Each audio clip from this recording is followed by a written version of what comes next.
before we dive into the next exciting story, drop a comment below and let me know, what time is it where you're watching from? I'm curious to see where everyone's tuning in from around the world. Today, we're going to camp around a fire where strange, creepy, or touching stories can happen.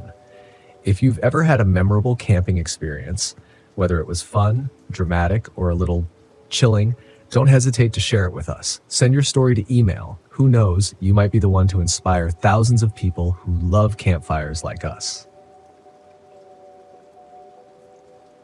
They say the woods don't whisper unless they've got something to say. And in North Carolina's Pisgah Forest, beneath that heavy lattice of pine and fog, the woods don't whisper, they watch. You don't realize it when you first pull in.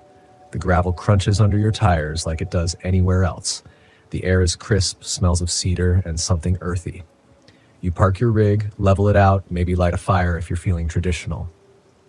You take a sip of coffee from that dented metal mug you've had since your first trip out west, and you feel like you've found peace. That's the trick of it. That's the trap. For Marcus and Elaine, married 22 years, RV lifers since the pandemic, this wasn't their first rodeo. They were both former paramedics from Atlanta, early retirees who took to the road after their twin boys left for college. They'd spent 3 weeks meandering through the Blue Ridge Parkway, chasing waterfalls and black bear sightings, finding those little off-grid slices of America the brochures never tell you about. They thought they were experienced enough to handle anything the road could throw at them. But Pisgah isn't like other forests. They arrived at a secluded campground just off Route 276. Locals call it the Devil's Elbow, a tight bend wrapped in folklore and strange disappearances. Nothing officially marked, but listed on a few off-the-grid camping apps. Reviews were sparse. One post mentioned unusual quiet. Another just said, don't stay past the second night. They stayed anyway. First night was nothing. The fire crackled, coyotes howled, and the trees swayed above like slow dancers under moonlight. Elaine journaled by lantern light. Marcus strung up his solar lights and took photos of the Milky Way. By all accounts, it was paradise.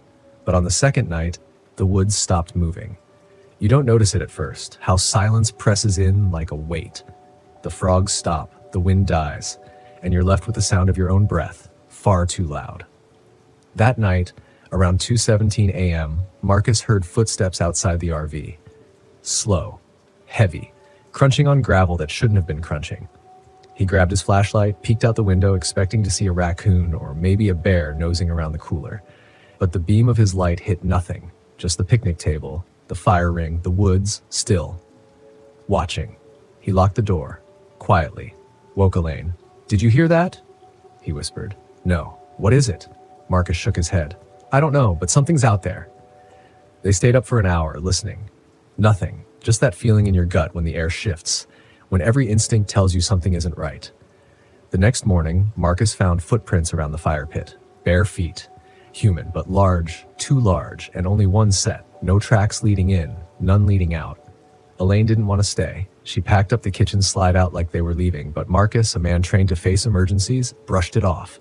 Maybe a prank. Could be local kids. But they weren't kids. The third night, it got worse. At 3:03 a.m., the banging started. Not on the door, not on the RV's sides, on the roof. 3 loud thuds like fists, then dragging sounds. Marcus flipped on the floodlights. Elaine grabbed the bear spray. He climbed halfway up the ladder before something hit the rear bumper so hard it jolted the whole rig. They didn't see anything. And when they checked the roof, there were scratches in the aluminum. Deep ones, like claws. 3 parallel lines, 3 feet long, gouged into the finish. That's when Marcus said it, just under his breath. "We need to leave. First light." But they wouldn't make it to first light peacefully. At 4:41 a.m., the radio turned on by itself. White noise. Then whispers, not English, not a language they could place. Elaine unplugged it. It stayed on. Marcus removed the batteries. It kept going. And then it laughed. Not the radio. Outside. A deep guttural laugh that rolled through the trees like thunder on legs. Not an animal. Not a human either. They stayed up, lights on, praying for dawn. And when it came, they left. Didn't dump tanks, didn't secure the awning, just fired up the engine and drove like hell was on their heels. They made it down the mountain, hearts pounding like twin pistons in a failing engine. But here's the part that lingers. When they stopped for gas in Brevard, Marcus checked the back of the RV. Scratched into the rear storage bay beneath the spare tire mount were 3 words, "Don't come back." The scratches weren't fresh, they were rusted over, like they'd been there for years. But that was a brand new RV.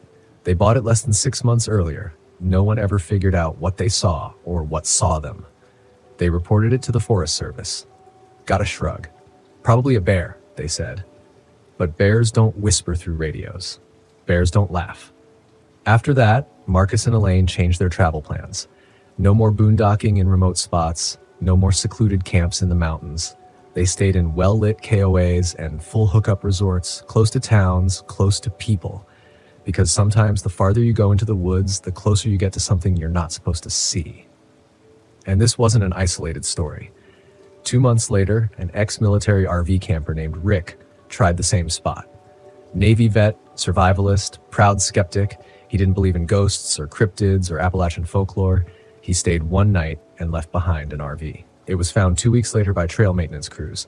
Doors open, awning ripped, food half-cooked on the stove, no signs of struggle, no blood, no tracks, just one single sentence carved into the kitchen counter with a hunting knife.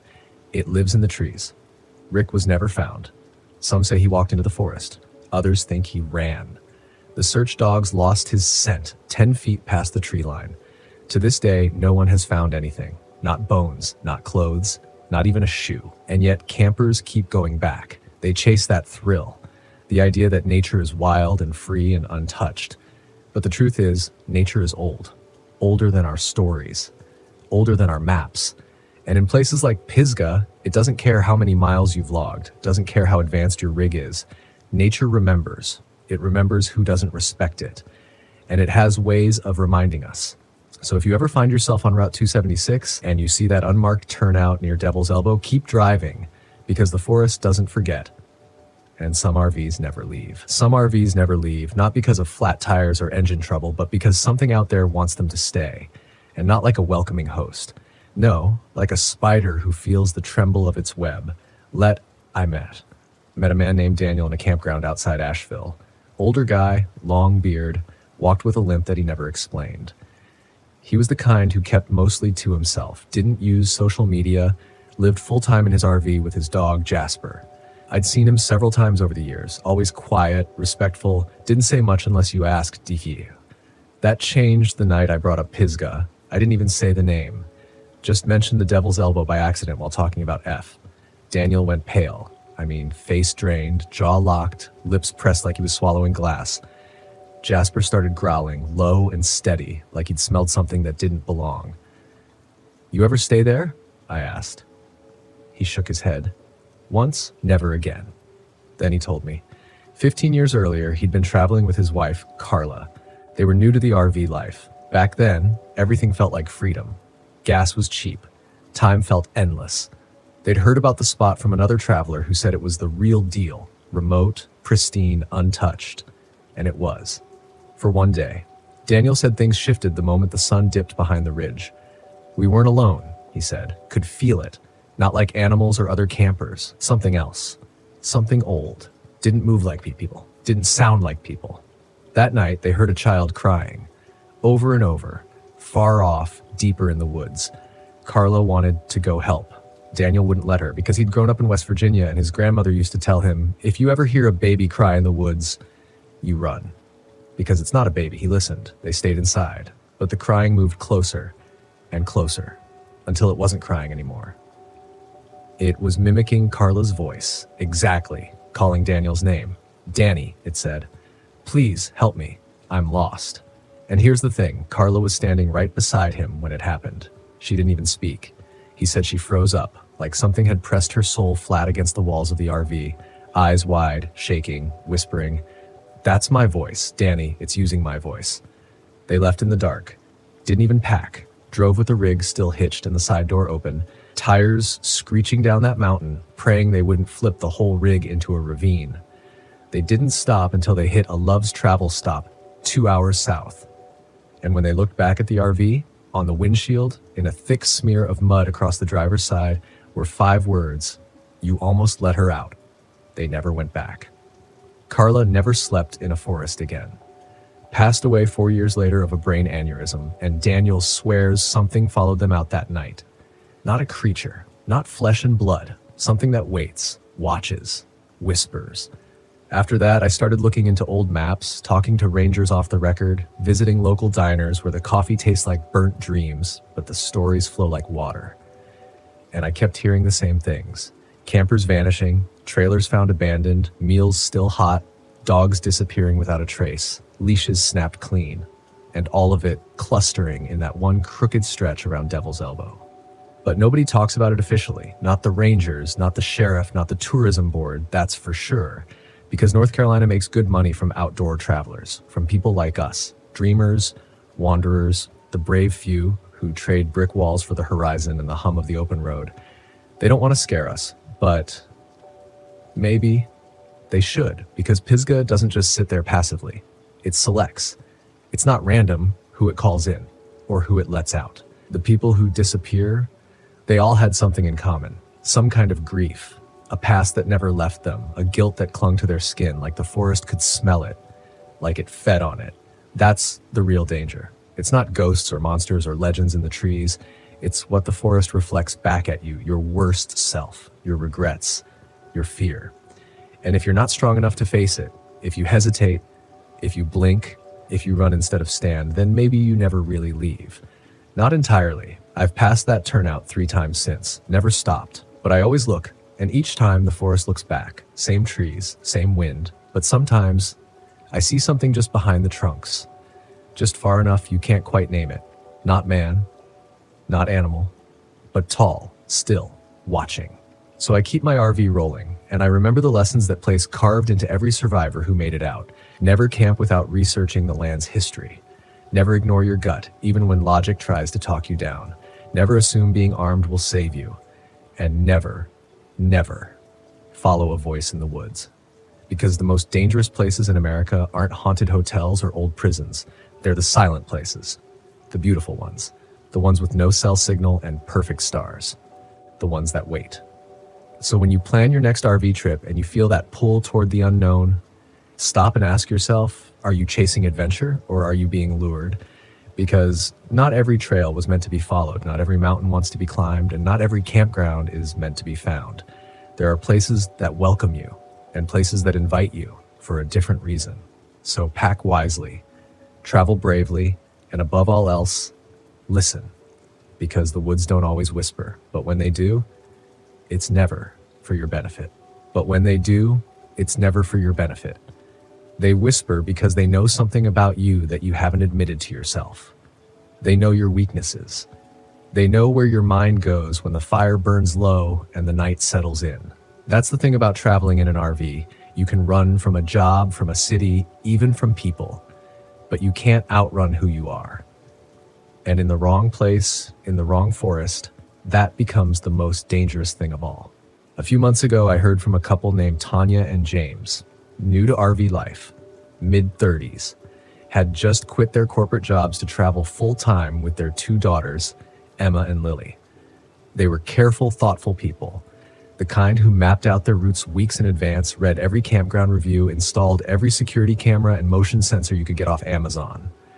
They were in love with the road, with freedom, with each other. But even the most careful families don't know what they're walking into until it's too late. They'd planned a 2-night stay near Looking Glass Falls. Gorgeous spot, towering trees, a gentle stream, decent cell signal, even other campers nearby. But that first night around 9 p.m., James noticed something strange. Their solar lights, 8 of them staked in a perfect circle around the RV, started flickering, one by one, in sequence. Then they went out completely. Motion lights didn't trigger, trail cams caught nothing, and then came the knocking. Soft, like fingertips on fiberglass, not the door, the window above their daughter's bunk. Emma screamed. When they turned on the lights, no one was there, but on the window, there was condensation. A handprint. Small, like a child's. They searched the campground, called out, no other kids around, no footsteps, just quiet trees, still water, and fear beginning to rot the edges of everything they thought was safe. James didn't sleep. Sat up with a flashlight and his pistol all night. Every hour he swore he heard someone or something walking circles around the RV. Slow, measured, as if it knew he was listening. At dawn, they left. Didn't even make breakfast. Just packed the girls, hitched the trailer, and drove south. But a week later, back in South Carolina, Emma told Tanya something that stopped her cold. "Mommy?" She said, "Why didn't we let that little girl in the window come sleep with us?" She said she was cold. She said she used to live there. Tanya asked her to describe the girl. Long brown hair, gray dress, dirty feet. The thing was, Emma had never seen the picture. But years ago, a young girl went missing in that exact campground. Never found. Search teams scoured the woods for 10 days. Locals still bring flowers to a rock by the creek where they say her scent ended. She vanished in the fall. The same week, Tanya and James were there. They're not RV newbies anymore. They learned the same lesson the hard way. Not everything that knocks deserves to be answered. You see, out here, beyond the interstates and RV resorts, beyond the state parks and visitor centers, there are places still wild, still ancient, still untouched by anything we understand. Places with rules not written in guidebooks. Places where the veil between our world and whatever came before us is paper thin.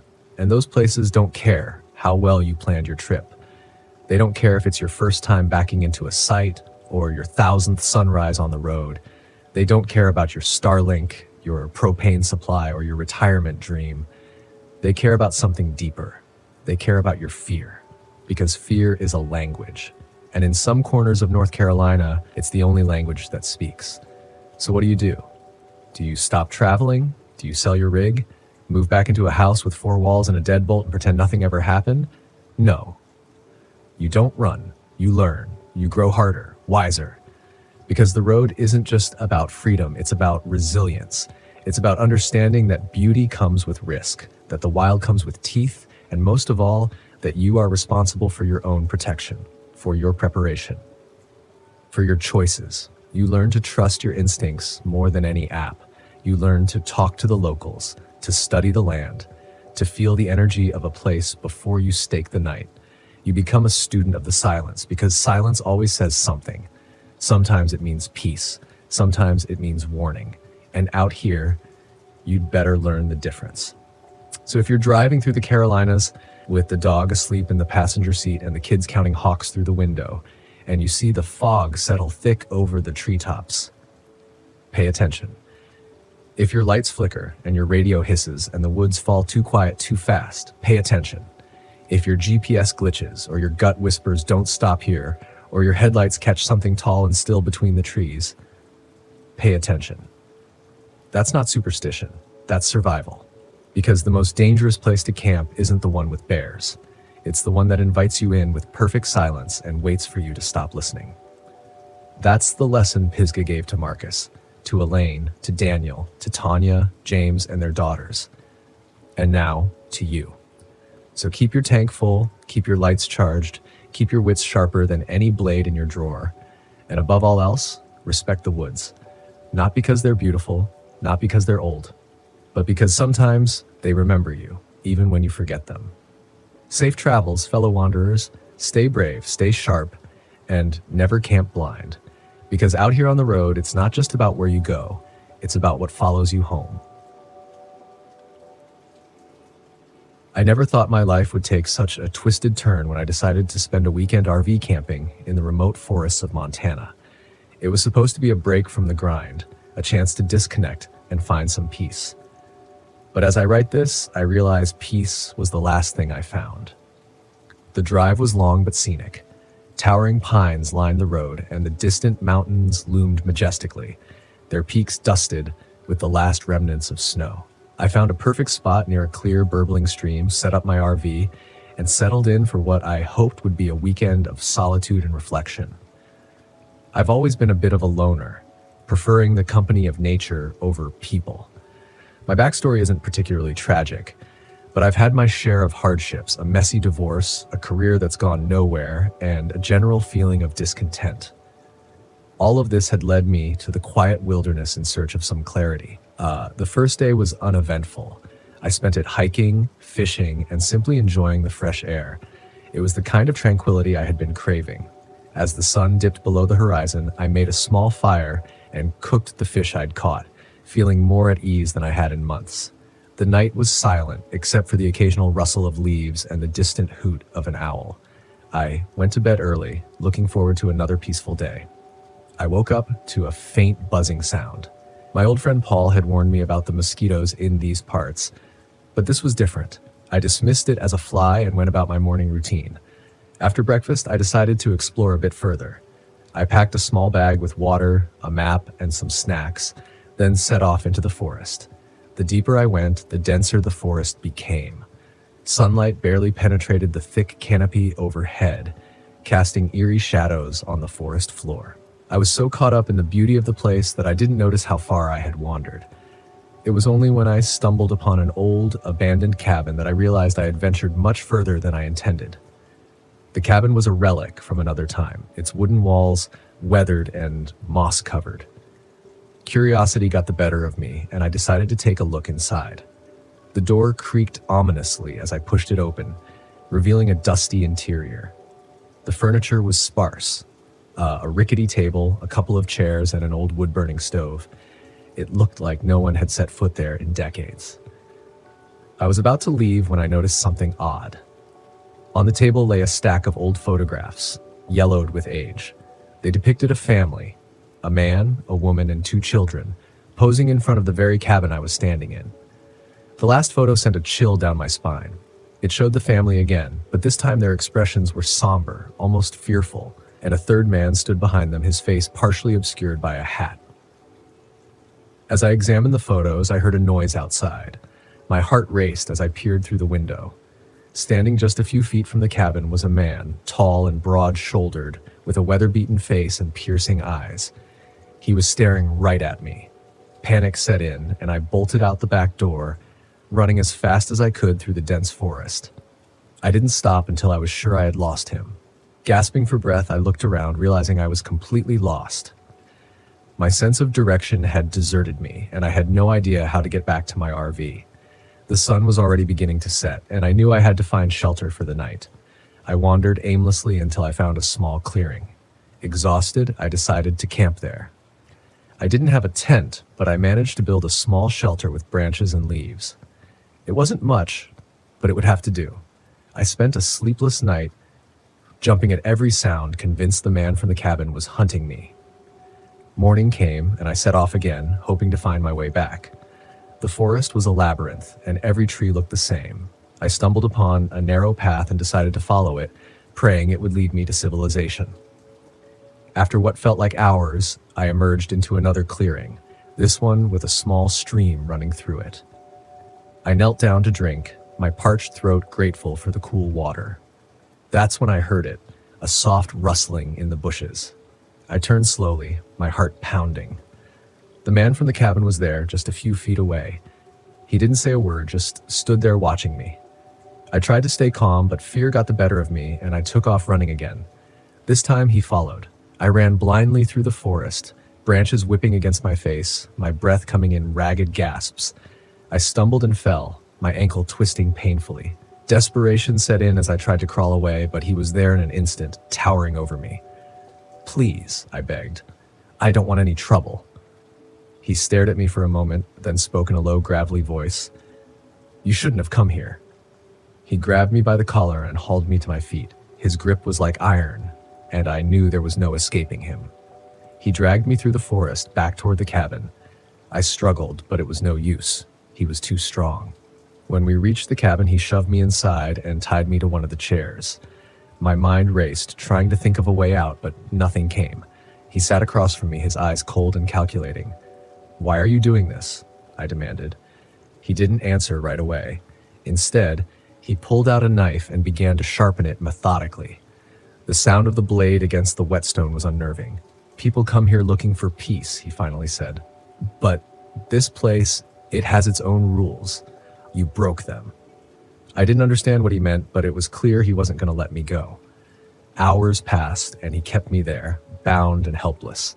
I could hear the faint sound of my phone buzzing in my bag, but it was out of reach. The man occasionally left the cabin, but he always returned, watching me with those unblinking eyes. As night fell, I heard voices outside. Two men entered the cabin, both as rough and menacing as my captor. They spoke in hushed tones, their words a blur of threats and plans. I realized with growing horror that I wasn't the first person they had done this to. "We need to move him," one of them said. "Cops might start looking." My heart sank. If they moved me, I knew my chances of escape would disappear completely. I had to act fast. Summoning every ounce of courage, I waited until the men were distracted, then threw myself backward, tipping the chair over. The noise startled them, and in the chaos, I managed to free one of my hands from the poorly tied rope. I scrambled to my feet and lunged for the door. They were on me in an instant, but I fought back with everything I had. I grabbed a piece of broken glass from the floor and slashed wildly, managing to cut one of them across the face. He howled in pain, giving me the opening I needed. I bolted out of the cabin and into the night. My ankle throbbed with every step, but adrenaline kept me moving. I could hear them behind me, shouting and crashing through the underbrush. Desperation drove me forward, and I didn't stop until I burst out onto a dirt road. Luck was on my side for once. A car was coming down the road, its headlights cutting through the darkness. I waved frantically, and the car screeched to a halt. The driver, a middle-aged woman with a look of shock on her face, rolled down her window. "Help me!" I gasped. "They're trying to kill me." She didn't hesitate. She unlocked the door, and I scrambled inside. We sped away, leaving the men behind. I didn't look back, too afraid of what I might see. The woman drove me to the nearest town, where I went straight to the police.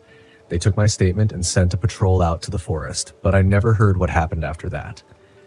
They found the cabin, but it was empty. The men had vanished, leaving no trace behind.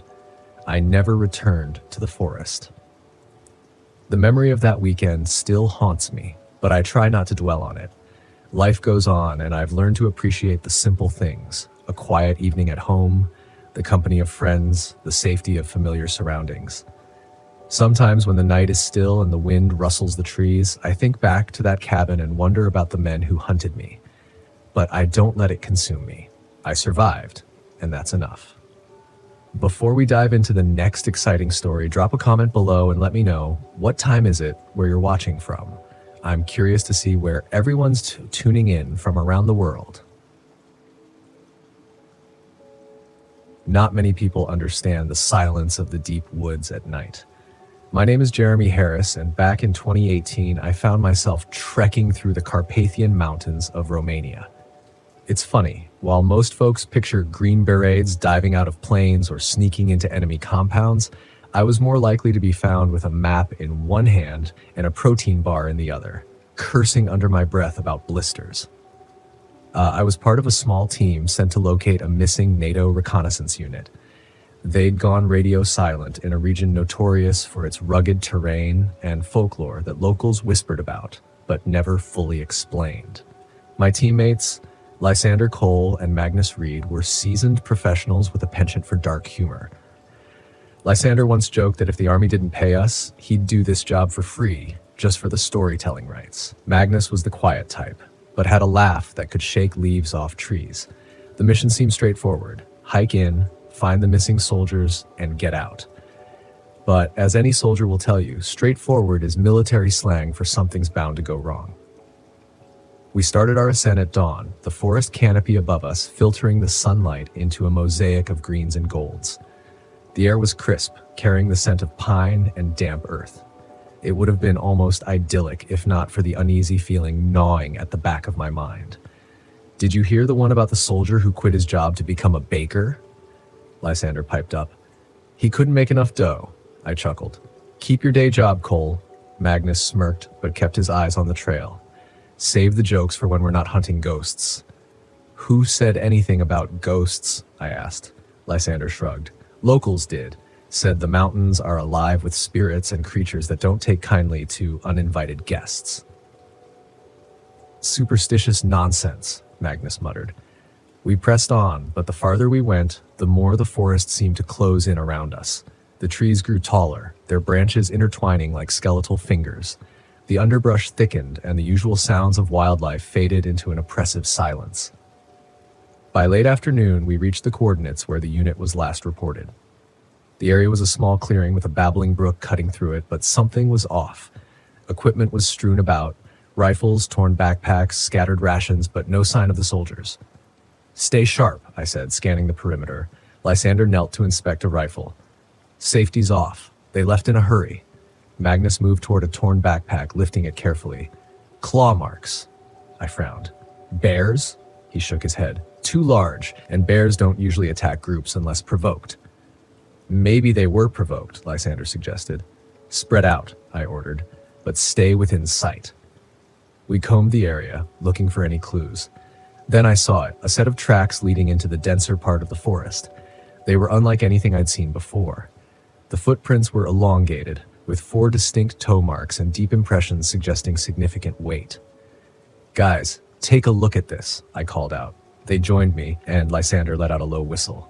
"What in the world made those?" Magnus knelt beside the prints. "They're fresh." A rustling noise came from the trees behind us. We spun around, weapons raised, but saw nothing. "Probably just the wind," I said, though I didn't believe it. "Wind doesn't make footprints," Lysander replied. Dusk began to settle, and the forest took on an eerie quality. Shadows stretched longer, and the temperature dropped. We decided to set up a temporary camp to regroup and plan our next move. As we ate our MREs in silence, Lysander tried to lighten the mood. "At least the stars are out. Could be worse. We could be back at base listening to Sergeant Mullen snore." Magnus cracked a small smile. "I'd take Mullen's snoring over this silence any day." "I agree," I said, but kept my thoughts to myself. Something was wrong, and every instinct told me we weren't alone. The night shift. In the middle of the night, I awoke to a faint sound, branches snapping under heavy weight. I sat up, gripping my rifle. The campfire had dwindled to embers, casting a dim glow. "Did you hear that?" Lysander whispered from his sleeping bag. "Yeah," I replied. "Magnus?" No answer. I moved to his spot, but he was gone. His gear was still there, his sleeping bag unzipped. "He's probably answering nature's call," Lysander said, though his voice wavered. "Not without his weapon," I noted. We waited a few minutes, but Magnus didn't return. A sense of dread settled in. "Stay here," I told Lysander. "I'm gonna look for him." "No way. We stick together." I nodded, and we both ventured into the woods, calling out softly for Magnus. The forest seemed to absorb our voices. Then we found it, a patch of disturbed earth, broken branches and blood spattered across the leaves, dark and glistening. Lysander paled. "This isn't good." I crouched down, examining the area. No drag marks. Whatever happened, it was quick. A low, guttural noise echoed through the trees. We spun around, hearts pounding. "Did you hear that?" Lysander whispered. I nodded, signaling for silence. We moved cautiously, following the sound. Then we saw something that made my blood run cold. In a small clearing ahead, a massive figure loomed over what looked like Magnus's body. The creature was hunched, with a muscular frame covered in matted fur. It reminded me of a grizzly bear, but it stood upright like a human, with elongated limbs and claws that glinted in the moonlight. "What is that?" Lysander breathed. I had no answer. The creature lifted its head, and even from a distance I could sense its predatory gaze. "We need to fall back," I whispered. As we started to retreat, Lysander stepped on a dry twig. Snap! The creature's head whipped in our direction, and it let out a roar that shook me to my core. "Run!" I shouted. We bolted through the trees, branches whipping against our faces. Behind us, the sound of heavy footfalls closed in. "Head for the ridge!" I yelled, hoping higher ground would give us an advantage. We scrambled up the rocky incline, our boots slipping on loose stones. At the top, we paused to catch our breath. "Did we lose it?" Lysander asked between gasps. A deafening silence answered. Then, without warning, the creature burst from the trees below, scaling the ridge with alarming speed. "Keep moving," I urged. We sprinted along the ridge last, but Lysander stumbled, falling hard. "My ankle," he grimaced. I rushed to help him up, but it was too late. The creature was upon us. It swiped at Lysander, its claws tearing through his vest like paper. He screamed, a sound that will haunt me forever. I raised my rifle and fired. The bullets struck the beast, but barely slowed it down. It turned its attention to me, and I saw its eyes, cold and intelligent. Desperate, I grabbed a flare from my pack and ignited it, now thrusting the burning light toward the creature. It recoiled, snarling. "Lysander!" I shouted, but he lay motionless. Knowing there was nothing more I could do for him, I ran. The terrain was treacherous and exhaustion clawed at me, but adrenaline pushed me forward. As dawn broke, I stumbled upon an old cabin nestled among the trees. It was dilapidated, but it offered shelter. I burst inside, barricading the door with a heavy wooden beam. The interior was sparse: an old table, a rusted stove, and a small window covered with grime. I peered outside, seeing no sign of the creature. Just like a bad horror movie, I muttered to myself. I took stock of my ammunition, limited at best. My radio was damaged, likely from the frantic escape. Hours passed, and the daylight provided little comfort. I searched the cabin for anything useful, finding a rusty hunting knife and a canteen with stale water. As evening approached, a sound outside caught my attention, a soft scratching along the wall. My heart pounded as I gripped my rifle tighter. "Come on, Jeremy. Think," I whispered. An idea formed. I took the remaining flares and set them near the entrance. If the creature tried to break in, I'd have a surprise waiting. The scratching grew louder, more insistent. Then silence. I waited, every muscle tense. Suddenly the creature smashed through the window, shards of glass spraying across the room. It lunged toward me, and I rolled out of the way, knocking over the table to create a barrier. Up close, the creature's features were more distinct. Its face resembled a wolf, but distorted, with a maw full of sharp teeth and eyes that seemed almost human. It was as if nature had cobbled together a predator from nightmares. "You're one ugly beast," I said, trying to steady my shaking hands. It growled, a deep, resonant sound that vibrated in my chest. I lit a flare and threw it at the creature. It struck its shoulder, flames licking at its fur. The beast howled in pain and rage. Seizing the moment, I fired several rounds into its torso. This time, it staggered, black ichor seeping from the wounds, but it wasn't done yet. With a fierce swipe, it knocked the rifle from my hands and sent me crashing against the wall. Pain shot through my back, but I scrambled to my feet, pulling out the rusty knife. "Not how I pictured going out," I muttered. The creature charged. I sidestepped and plunged the knife into its side. It roared, thrashing wildly. The cabin's old wooden beams groaned under the chaos. We grappled, and I could feel its hot breath on my face. Desperate, I reached for a broken piece of wood and jammed it into its eye. The beast recoiled, giving me enough space to make a dash for the door. Bursting outside, I didn't look back. I ran until my lungs burned and my legs threatened to give out. The forest began to thin, and I spotted a dirt road ahead. A vehicle's engine rumbled in the distance. Summoning the last of my strength, I stumbled onto the road, waving my arms. An old pickup truck screeched to a halt. The driver, a weathered man with a thick beard, looked at me in shock. "Help," I managed to say before collapsing. I awoke in a small clinic in a nearby village, bandages wrapped around my torso and an IV drip attached to my arm. The room smelled of antiseptic and something herbal. The doctor entered, a middle-aged woman with kind eyes. "You're lucky to be alive," she said in accented English. "Luck had little to do with it," I replied. She gave me a puzzled look but didn't press further. "You need rest. Did anyone else come through? My teammates?" She shook her head. "No one else has been found."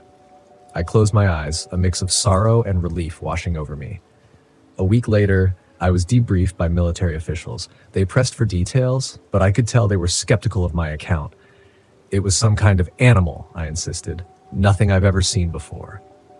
They exchanged glances. "We'll look into it," one of them said curtly. I knew what that meant. The incident would be buried, explained away as a bear attack or a case of disorientation leading to friendly fire. As I prepared to leave, the official handed me a file. "You're being reassigned stateside, effective immediately." I nodded, taking the paperwork. "Understood." Walking out of the building, I couldn't shake the feeling that the real threat remained out there, hidden in those ancient woods. Back home, I tried to return to normalcy.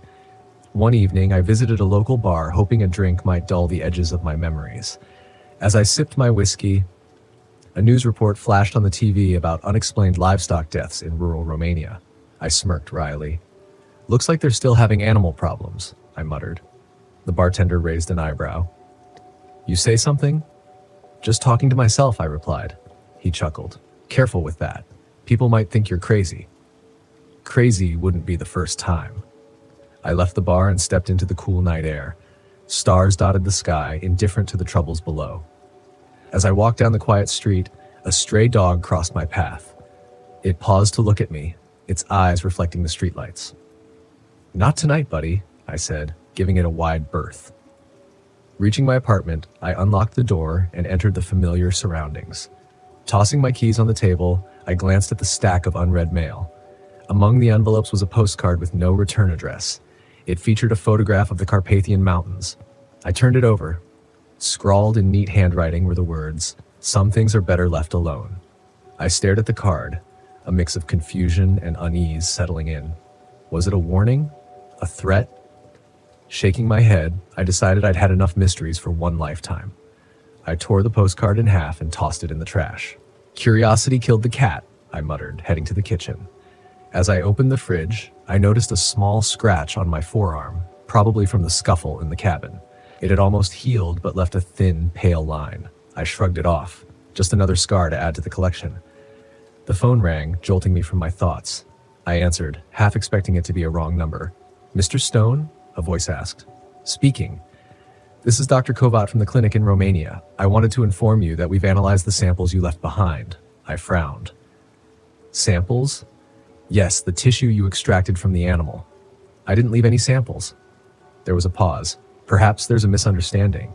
In any case, the results are unusual. We'd like to discuss them with you." I felt a chill run down my spine. "I'm not interested." "Very well, but should you change your mind, you know how to reach us." I hung up, unsettled by the call. How had they gotten my number, and what samples were they talking about? Deciding it was best to let it go, I headed to bed. Sleep came reluctantly, filled with disjointed images of forests and shadows. The next morning, I found a small package at my door. No markings, no postage. Inside was a vial containing a dark substance and a note. The truth cannot be ignored. I sealed the package and set it aside. Some mysteries are best left unsolved. Later that day, as I walked through the park, I couldn't shake the feeling of being watched. I turned, seeing only families and joggers going about their day. Paranoia doesn't suit you, I told myself. But as I continued, I spotted a figure in the distance, a man leaning against a tree, his gaze fixed on me. He wore a hooded jacket obscuring his features. I changed direction, heading toward a more crowded area. When I glanced back, he was gone. Reaching a busy street, I felt a bit more at ease. Maybe it was all in my head. Then a hand clapped on my shoulder. I spun around to see Lysander grinning at me. "Miss me?" he said. I stumbled back, heart racing. "But you're dead." "Not quite." He stepped closer, his eyes flickering with a familiar, unsettling glint. "What's going on?" I demanded. He smirked. "Some things you can't escape, Jeremy." Before I could react, he melted into the crowd, disappearing among the throngs of people. I stood there, confusion and disbelief battling within me. Had I imagined it? Was stress getting the better of me? One thing was clear, the past wasn't done with me yet. I decided it was time to take matters into my own hands. Returning home, I retrieved the package and the torn postcard. Maybe the answers lay back where it all started. Sometimes the only way out is through. My name's Julian Morgan, and back in 2019, I took my RV up to the remote stretches of Kluan National Park in the Yukon. I'd been working as a freelance photographer for years, always chasing the next great shot. After months of cityscapes and crowded events, I craved solitude, the kind where the only sounds are the wind rustling through the trees and the distant call of a bird that doesn't care you exist. So, I packed up my RV with enough supplies to last a week and headed north. The Yukon had always fascinated me, a place where nature still ruled and cell signals were as rare as a warm winter day. The drive was long but serene. Asphalt gave way to gravel, and soon I was navigating winding roads flanked by towering evergreens. The sky seemed bigger here, like it was trying to swallow the earth whole. I chuckled at the thought. Maybe I'd finally found a place where even my problems felt small. On the third day, I found a perfect spot near a crystalline lake, its surface so still it looked like glass. I parked the RV and stepped out, taking a deep breath of the crisp air. No honking horns, no chatter, just silence. It was the kind of quiet that makes your ears ring. As I set up camp, I realized I'd forgotten the beans for my chili. "Great job, Julian," I muttered. "You're really killing it at this adulting thing." With a sigh, I decided to make do with the canned tuna and crackers I had, gourmet dining at its finest. That evening, I built a small fire and sat back to watch the sunset. The sky blazed with hues of orange and purple, the kind of display that makes you question if city life is worth it. As darkness settled, the stars emerged, more than I'd ever seen. It was like someone had tossed a handful of diamonds across black velvet. I was about to turn in when I heard a rustling in the bushes behind me, probably a deer or a raccoon looking for scraps. I tossed a small stone in the direction of the noise. "Find your own picnic," I said with a grin. The rustling stopped and I shrugged it off, heading into the RV. Sleep came easy. The next morning, I decided to explore the area. Armed with my camera and a canteen, I ventured into the woods. The forest was dense but navigable, and every so often, I stopped to snap a photo of an interesting tree formation or a particularly photogenic squirrel. About an hour in, I stumbled upon something odd, a makeshift shelter built from branches and leaves. It looked haphazard but recently constructed. Maybe another camper? But there were no footprints or signs of a campsite nearby. "Hello?" I called out. Silence. "Anyone there?" Still nothing. I took a few photos of the shelter, thinking it might make for an interesting addition to my portfolio. As I turned to leave, I noticed carvings on a nearby tree, symbols I didn't recognize etched deep into the bark. I traced a finger over one. It felt rough, almost angry. "Well, that's not creepy at all," I said to myself. Just some local artist expressing their inner turmoil. I made my way back to the RV, but an uneasy feeling had settled in my stomach. That shelter didn't sit right with me. Maybe I'd watch a movie tonight, something light to shake off the weird vibes. As dusk approached, I lit the fire pit and prepared my makeshift dinner. Midway through my meal, I heard footsteps, the deliberate snap of twigs underfoot. I froze, listening intently. "Hello? Is someone there?" Silence. "Look, if you're here for the tuna, you're out of luck." A low chuckle echoed from the darkness, not the kind that comes from humor, but one that sends a chill down your spine. I stood up, heart pounding. "Who's there?" No response. Grabbing my flashlight, I directed its beam toward the trees. For a moment, I saw nothing but the endless silhouettes of trunks and leaves. Then, a flicker of movement, a figure darting between the trees. "Hey, this isn't funny!" The figure stopped. A man stepped out from behind a tree, just at the edge of the light. He was tall and gaunt, with unkempt hair hanging in greasy strands. His clothes were tattered, and his face was smeared with dirt. Or was it something else? "Can I help you?" I asked, trying to keep my voice steady. He tilted his head, his eyes reflecting the firelight in an unsettling way. "You're on my land," he said in a rough voice. "Sorry, I didn't see any signs. The park map showed this as public land." He took a step closer. "Maps can be wrong. I didn't like this. Not one bit. All right, I'll pack up in the morning and be on my way." He smiled, revealing teeth that looked like they'd seen better days. "No need. Night's coming. Best to stay put." "Sure." I nodded slowly. "Well, have a good evening." He lingered for a moment before disappearing back into the woods. I waited, ears straining for any sound, but all I heard was the crackling of the fire. Deciding it was best to call it a night, I secured the RV's doors and windows. Sleep was elusive. Every creak of the RV, every rustle outside, kept me on edge. Around midnight, I heard something scratching against the side of the vehicle. I sat up, holding my breath. The scratching moved toward the door, followed by the sound of the handle jiggling. "Who's there?" I shouted. Silence. Grabbing a kitchen knife, my only means of defense, I crept toward the door. The handle continued to jiggle, more violently this time. "I'm armed! Leave now!" I yelled. The jiggling stopped. Then, a whisper so faint I almost thought I imagined it. "You're not welcome here." That was it. I needed help. I fumbled for my phone, but as expected, there was no signal. "Perfect," I muttered.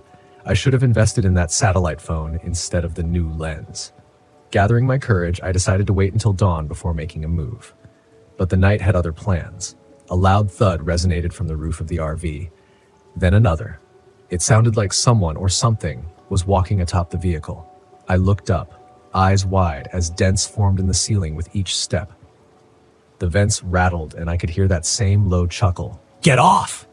I shouted, banging the ceiling with the handle of the knife. The footsteps stopped. A face appeared at the skylight, a distorted grin pressed against the glass. It was the man from earlier, his eyes wild. "Found you," he whispered. I stumbled backward, tripping over the small table. Panic surged through me. This guy was unhinged. He began pounding on the skylight, the glass starting to crack. Thinking fast, I grabbed the fire extinguisher and aimed it upward. As the skylight shattered, I sprayed, hoping to blind him. A scream of frustration told me it worked. He recoiled, giving me precious seconds. I dashed to the driver's seat, jamming the keys into the ignition. The engine roared to life, and I floored it. The RV lurched forward, bouncing over the uneven ground. In the rearview mirror, I saw him jump off the roof, tumbling onto the dirt. But he wasn't down for long. He sprinted after me, faster than seemed possible. Come on, I urged the RV, pushing it to its limits. The road was rough, and the vehicle swerved dangerously, but I couldn't slow down.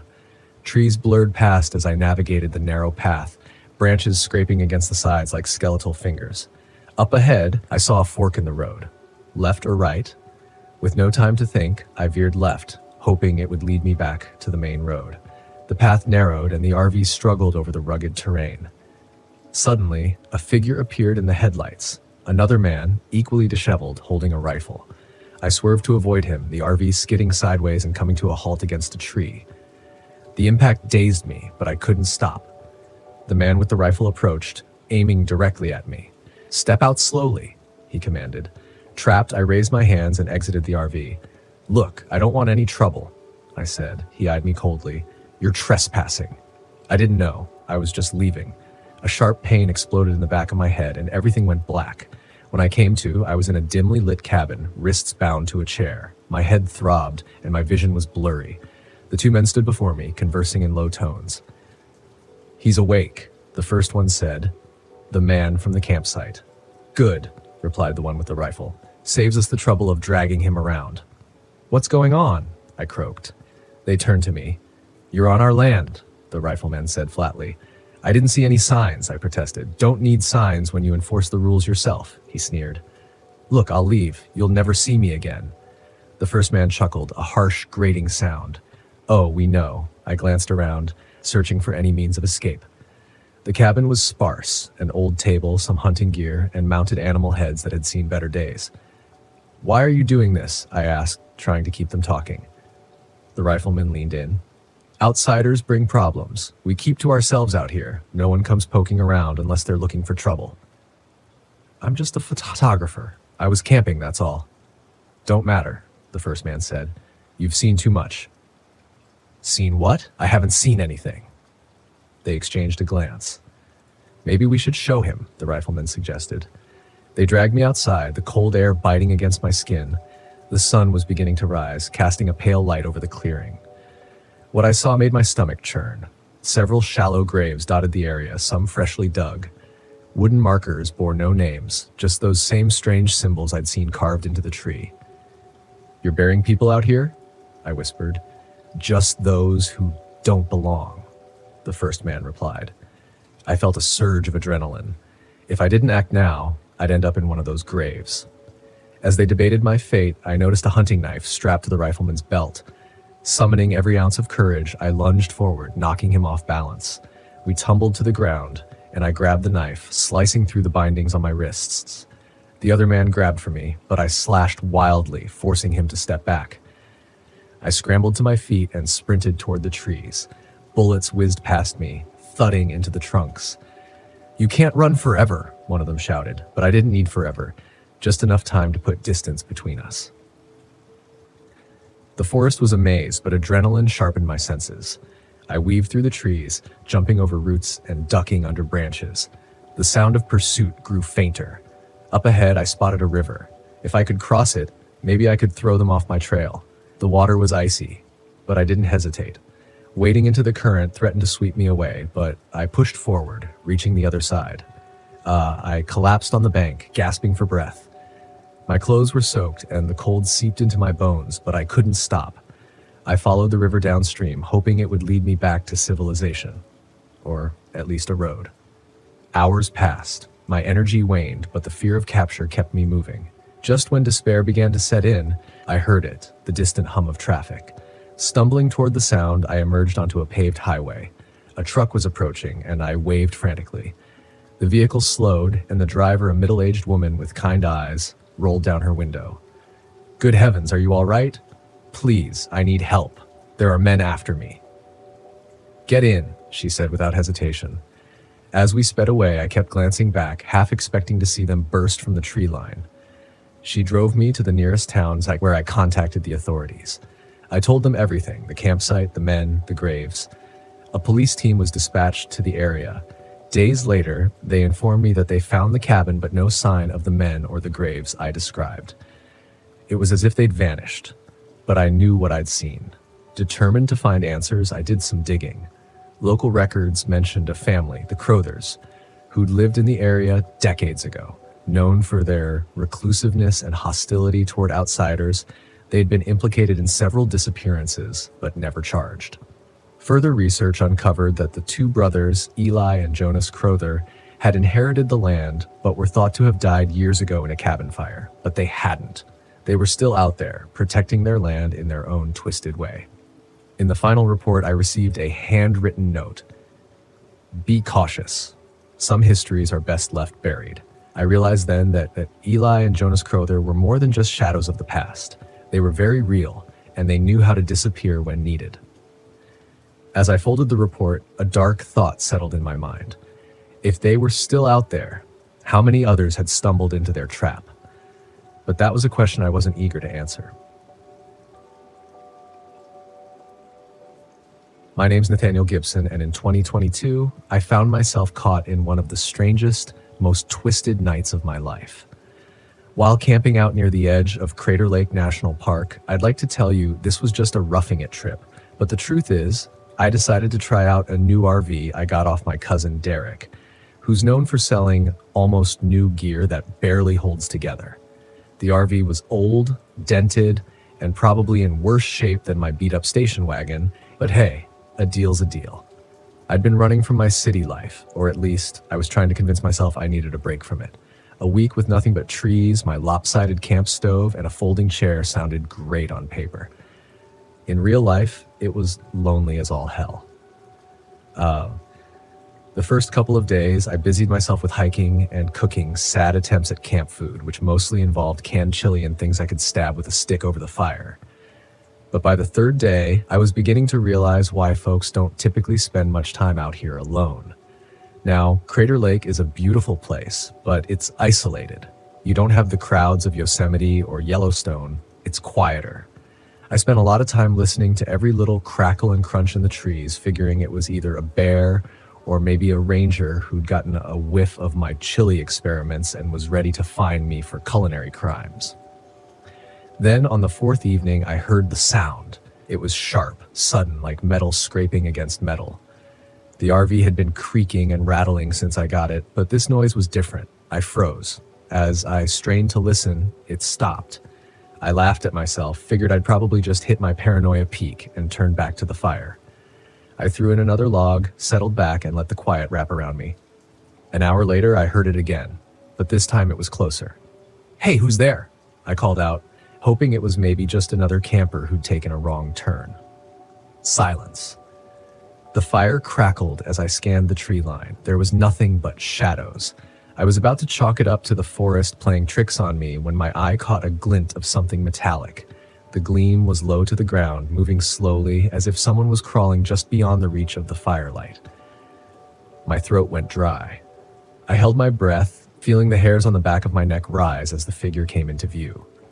It was a man, crawling on his hands and knees. His face was hidden in the dark.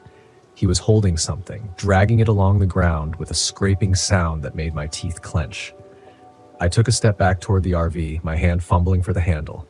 But the man stopped, raised his head, and grinned. "Evening," he rasped, his voice raw, like he hadn't used it in years. He stood up slowly, unfurling like some creature shaking off the night. His face came into the light, and I could see he had wild, unkempt hair, a scar running across his jaw, and a pair of glasses that looked like they'd been pieced together from scraps of wire.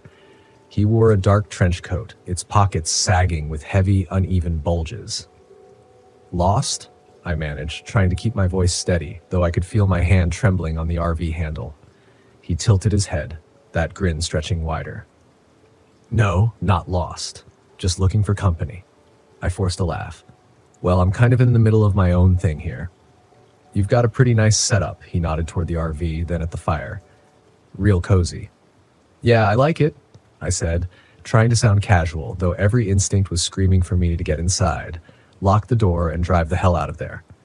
The man's gaze shifted down to the fire, then back to me. Mind if I join you? His tone wasn't so much a question as a challenge. He took a step closer, and I could see his hands were streaked with grime. My brain scrambled for an excuse, anything to make him leave. Actually, I was just about to turn in, I said, swallowing. Long day, you know. The man's grin faltered, his eyes narrowing. Oh, sure, he muttered. Long days. Lots of those around here. He didn't move. Just stood there, staring at me with this fixed look, like he was sizing up a piece of meat. Then, without warning, he turned and walked toward the fire. He dropped something from his coat, a small metal object that clinked against the rocks. In the glow of the firelight, I recognized it, a surgical scalpel. The blade glinted as it caught the light. I didn't wait to see what he'd do next. I yanked open the RV door and scrambled inside, slamming it shut and locking it. My hands were shaking as I reached for my phone, but when I looked, no signal. The RV was dark, and I could barely see out the windows. The man was still outside, pacing around, muttering to himself. Then I heard it. The scraping. He was dragging something along the side of the RV, scratching marks into the metal. I whispered a stream of curses under my breath, trying to think. There was a small hunting knife in the drawer by the stove. Not much, but it was something. I grabbed it, gripping it tightly as I crept toward the window. The scraping stopped.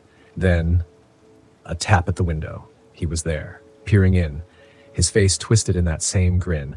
He leaned close, pressing his nose to the glass, fogging it with his breath. You can't stay in there forever, Austin, he whispered. I froze. How did he know my name?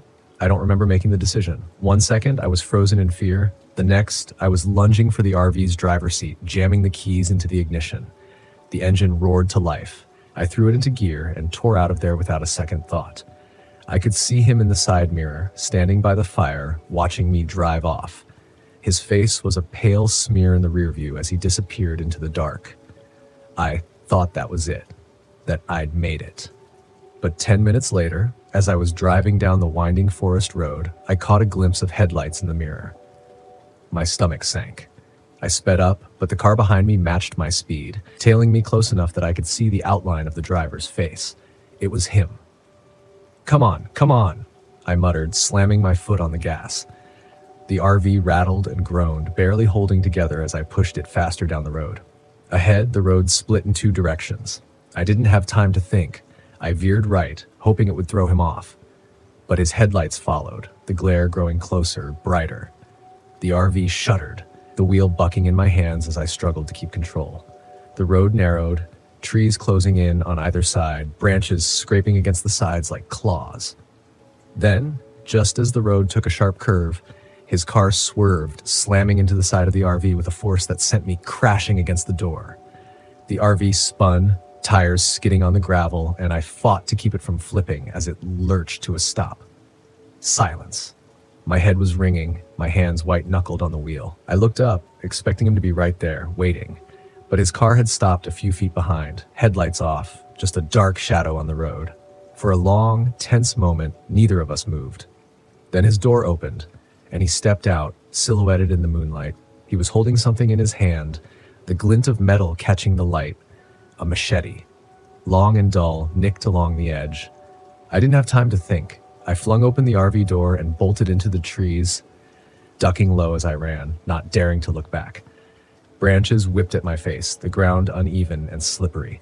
I could hear him behind me, his footsteps crashing through the underbrush. I pushed myself faster, lungs burning, legs screaming. I stumbled, catching myself against a tree, my fingers digging into the rough bark. Ahead, the trees began to thin, the ground sloping down toward the lake. I risked a glance back and saw him, his silhouette moving between the trees, machete held low. Austin, he called, his voice echoing through the woods. Come on out. Let's finish this. I didn't answer. Slipping down the slope toward the water, I could see the faint outline of an old boathouse near the shore, half collapsed and covered in moss. Desperate, I ducked inside, pressing myself against the damp wood. heart hammering as I tried to catch my breath. The footsteps stopped. I strained to listen, every nerve on edge, waiting for him to come crashing in. But there was only silence. Then, a slow creak, the sound of wood groaning as he stepped onto the dock outside. "Thought you'd be tougher," he said, his voice drifting through the walls. "All that running, just for me to find you here, like a rat in a trap." I held my breath, gripping the hunting knife so tight it hurt. The door creaked as he pushed it open, and I saw the glint of his machete, the edge slicing through the faint moonlight as he stepped into the boathouse. He took a step forward, and I could see his face in the dim light, twisted with a sick kind of glee. He raised the machete, taking his time, savoring the moment. Then I did the only thing I could think of. I lunged forward, slamming the knife into his side. He let out a grunt, stumbling back, eyes wide with shock. I twisted the blade, pushing deeper, feeling the resistance as he staggered, dropping the machete with a clatter. He slumped to the ground, his hands clutching the wound, blood seeping through his fingers. I stumbled back, gasping, heart racing as I watched him struggle, his breath rattling in his chest. For a long moment, he just lay there, eyes glazed, his hand twitching as he reached for the machete. But his strength was gone. With one last shuddering breath, he went still. The light faded from his eyes. I staggered out of the boathouse, the night air cold against my skin, my mind numb as I stumbled back toward the RV. I climbed up the slope, like barely aware of the blood smeared on my clothes, my hands shaking as I reached the RV. I climbed in, feeling the coolness of the wheel beneath my fingers as I gripped it tight, steadying myself. I turned the ignition. After a moment's hesitation, the engine roared to life. Relief flooded through me, my mind still racing but anchored by the familiar hum of the engine as I drove away, headlights cutting through the darkness.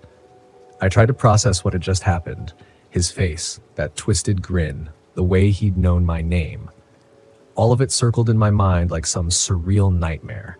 But the wound I'd left on him, the blood, it was real, tangible proof of everything. I was almost out of the forest when I saw something that made my stomach drop.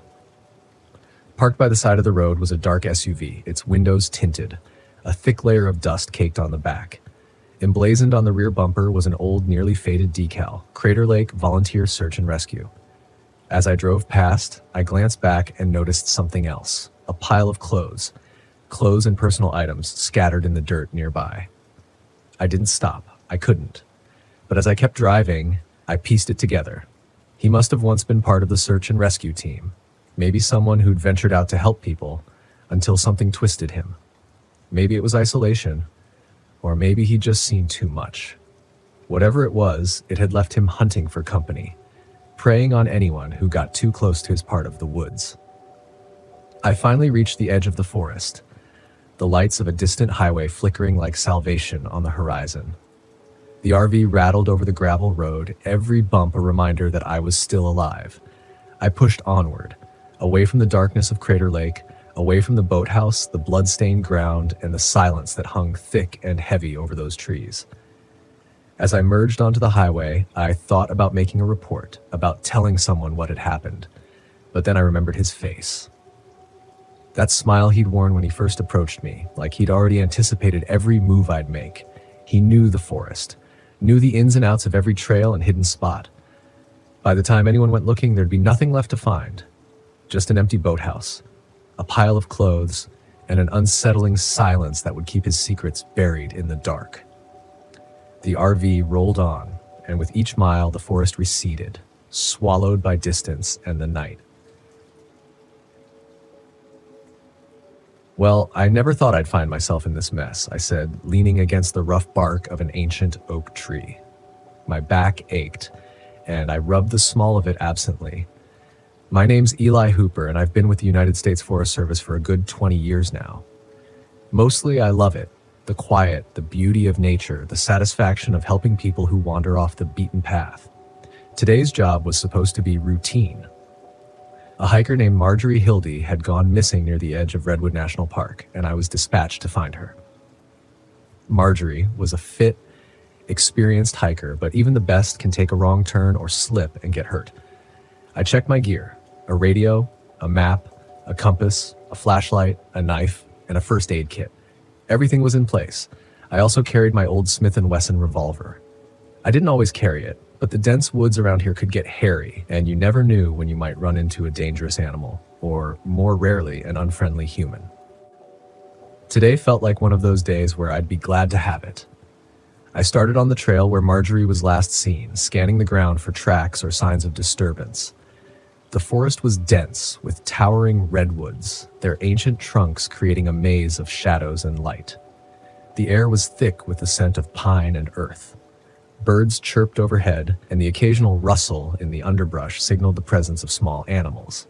It was peaceful, almost too peaceful. After about an hour of steady hiking, I came across a small clearing. In the middle of it, partially covered by fallen leaves, was a backpack. I moved closer and saw it was ripped open, the contents scattered. There was blood, not a lot, but enough to make my heart race. "Marjorie?" I called out, but only silence answered. I examined the backpack more closely. It was hers, all right. Her name was stitched on a tag inside.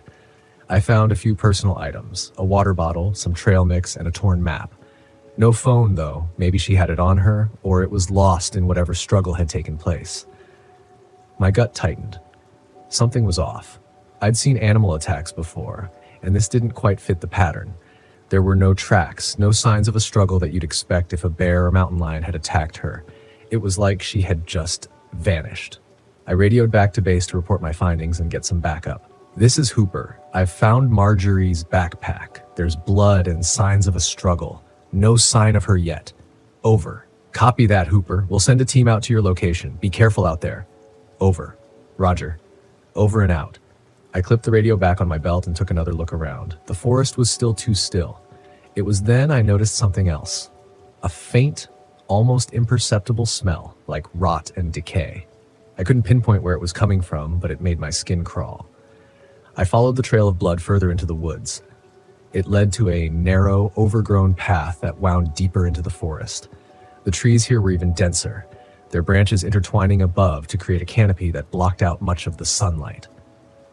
The air was cooler, damper.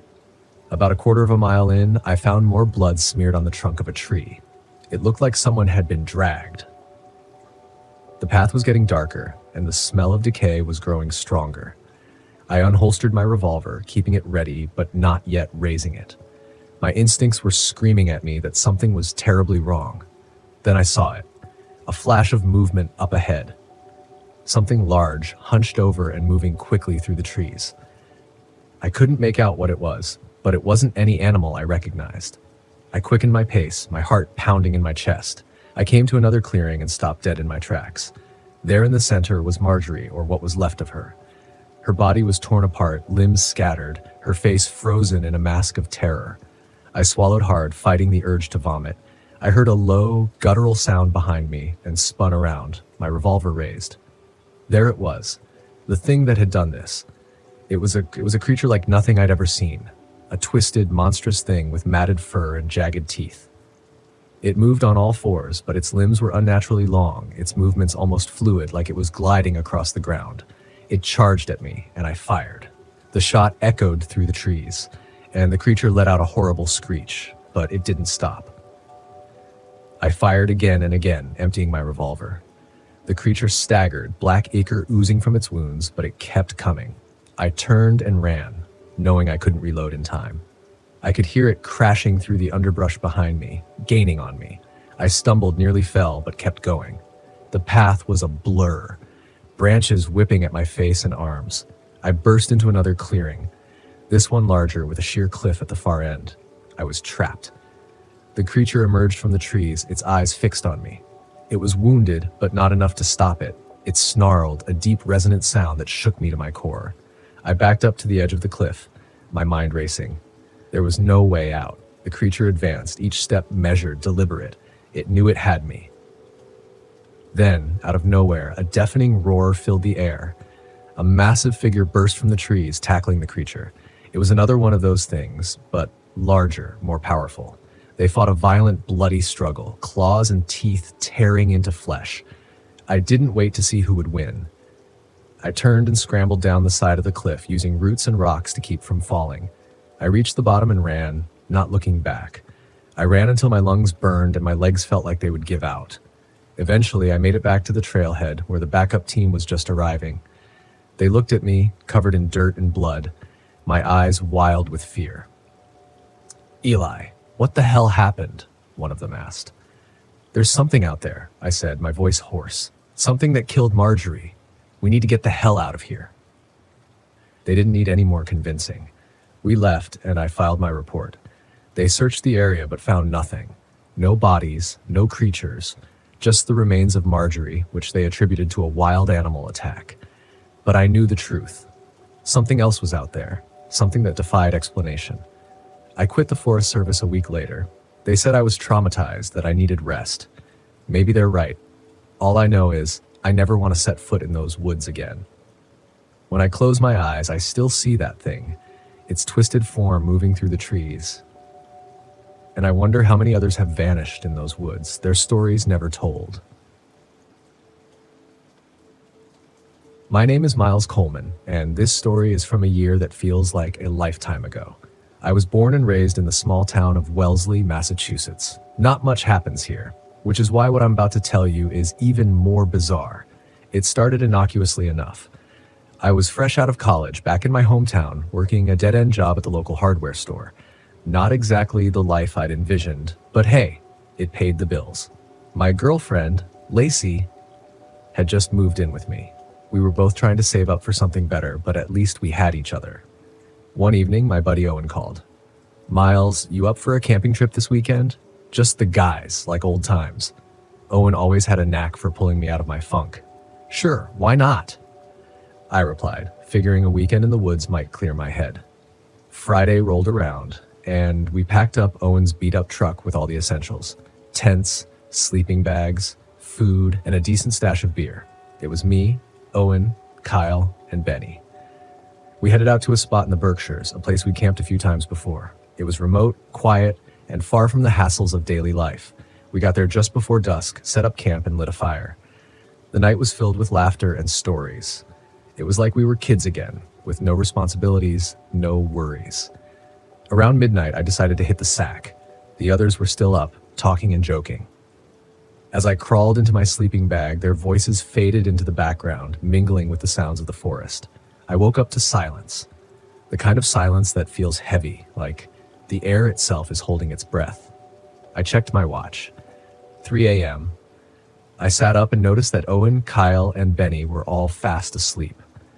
Stepping out of the tent to stretch my legs and take a leak, I saw the moon was full, casting an eerie glow over the campsite. As I stood there, I heard a rustling noise in the trees. Probably a deer or some other animal, I thought. But then I saw it, a shadowy figure moving among the trees. It was tall, hunched over, and moving with an unsettling grace. My first thought was that it was a bear, but something about its shape was all wrong. "Hey, who's there?" I called out, my voice breaking the silence. The figure stopped, turned toward me, and then vanished into the darkness. My heart was racing, but I convinced myself it was just my imagination playing tricks on me. I finished up and went back to the tent, though sleep didn't come easy. The next morning, I told the guys what I'd seen. Owen laughed it off. "Man, you probably had one too many beers. Nothing out here but us and the wildlife." The others agreed, and we went about our day, hiking and exploring the area. But I couldn't shake the feeling that something was off. That night, things took a turn for the worse. We were sitting around the fire again, talking about old times, when we heard a blood-curdling scream. It sounded like a woman, but there was something primal about it, something that chilled me to the bone. "What the hell was that?" Kyle asked, his face pale. Benny, always the joker, tried to lighten the mood. "Maybe it's Bigfoot, or worse, Kyle's ex-girlfriend." We laughed nervously, but the tension was palpable. We decided to check it out, grabbing flashlights and heading in the direction of the scream. The woods were dense, and the beams of our flashlights barely penetrated the darkness. After about 10 minutes, we came across a small clearing. In the middle of it was a deer, or what was left of one. It had been torn apart, its insides strewn across the grass. "Oh my God," Benny whispered. "What could have done this?" Kyle asked. "Mountain lion, maybe?" Owen suggested, though he didn't sound convinced. We heard another rustle in the trees, and all our flashlights swung toward the sound. The figure was back. Standing at the edge of the clearing, it was taller than I'd realized, easily 7 feet, with long matted hair and glowing eyes that reflected the light from our flashlights. "Run!" I shouted. We bolted back toward the campsite. The creature let out a low, guttural sound that made my blood run cold. We didn't stop until we were back at the fire, panting and wide-eyed. "We need to get out of here," I said, trying to catch my breath. "Agreed," Owen said. "Let's pack up and leave. Now." We scrambled to gather our things, tossing them haphazardly into the truck. The forest around us seemed to close in, the shadows growing deeper and more oppressive. Just as we were about to get in the truck, Benny screamed. We turned to see the creature standing at the edge of the campsite, its eyes locked onto us. Without thinking, I grabbed the hatchet from my pack and hurled it at the creature. It let out a roar and retreated into the woods. "Drive!" I yelled. Owen didn't need to be told twice. We sped down the dirt road, the truck bouncing over the rough terrain. The moonlight flickered through the trees, casting eerie shadows on the windshield. We drove for what felt like hours until we reached a small town. Finding a diner that was still open, we stumbled inside, disheveled and shaken. The waitress, an older woman with a kind face, looked at us with concern. "You boys look like you've seen a ghost," she said, pouring us coffee. "Something like that," I muttered. We told her a sanitized version of what had happened, just enough to explain why we were so rattled. She listened, nodding occasionally. "You know, there are old legends about these woods," she said. "Stories of creatures that aren't quite human. Most folks dismiss them as just that, stories, but you never know." We spent the rest of the night in a cheap motel, too afraid to sleep. The next morning, we drove back to Wellesley in silence, each of us lost in our own thoughts. We never spoke about that night again. Not really. It was like an unspoken pact, a way to keep the fear at bay. Lacey noticed the change in me right away. "Miles, what happened out there?" she asked one night as we lay in bed. "Nothing," I said, forcing a smile. "Just a weird trip. I'm fine." But I wasn't fine. None of us were. Owen moved to another state a few months later, saying he needed a fresh start. Kyle and Benny drifted away, their laughter and jokes now tinged with an edge of unease. As for me, I stayed in Wellesley, but I never went camping again. I sold my gear, got a new job, and tried to put that night behind me. But sometimes late at night, I still hear that scream, and I wonder what it was we saw out there in the woods. Life went on, as it does, but the shadows of that night never entirely left me. Years later, Owen called me out of the blue. "Miles, we need to talk." We met at a bar halfway between our towns. He looked older, more worn. We ordered beers and sat in silence for a while. "I can't stop thinking about it," Owen finally said. "That night, I've tried to move on, but it's always there, like a shadow." "Same here," I admitted. As the years passed, the memory faded, but never disappeared. And maybe it never will. I grew old watching my children grow up and start families of their own. I told them stories about my youth, but I never mentioned that night in the burrows. Then, one evening, my son Max, now a grown man with a family of his own, came to visit. We sat on the porch, watching the sunset, and he turned to me with a serious expression. "Dad, do you remember that camping trip you went on years ago? The one you never talk about?" I felt a chill run down my spine. "Yeah, I remember." Max nodded.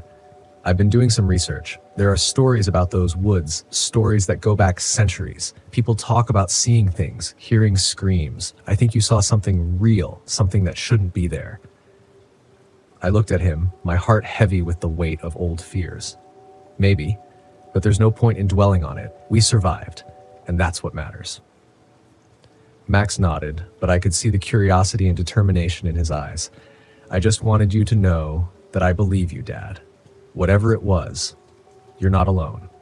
As the sun set, casting long shadows across the yard, I felt a sense of peace for the first time in years.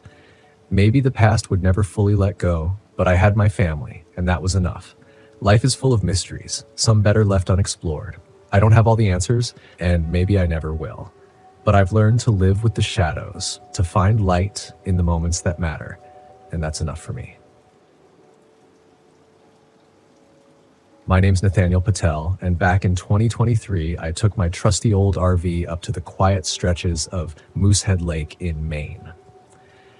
I'm the kind of guy who thinks that the best kind of alarm clock is the sun peeking through the trees, though I still pack instant coffee because roughing it shouldn't mean suffering. I had been working nonstop for months, and the idea of escaping into nature sounded like the perfect remedy. My friends joked that I'd last a day without Wi-Fi, but I was determined to prove them wrong.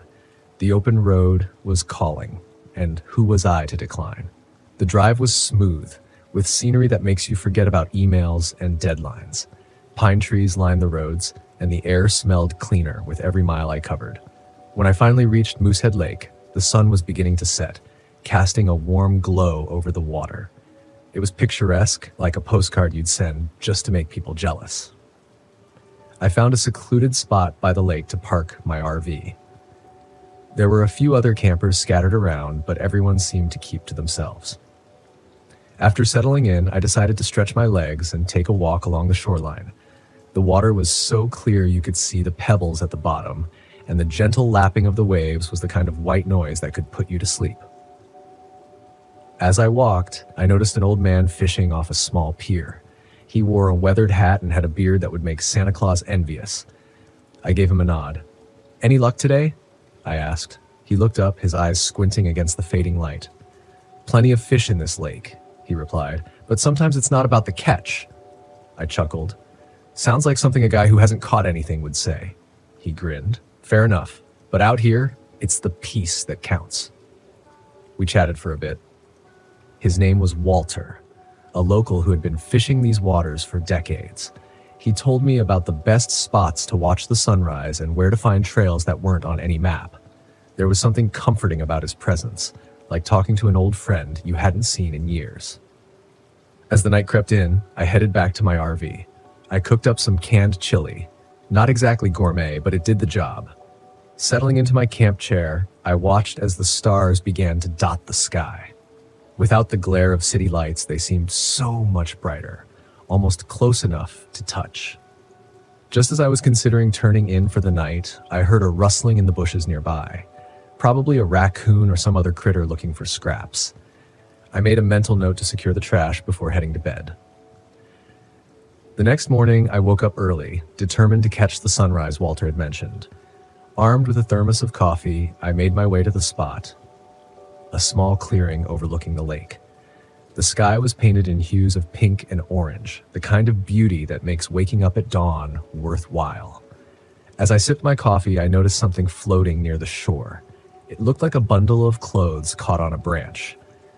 Curiosity got the better of me, and I walked down to take a closer look.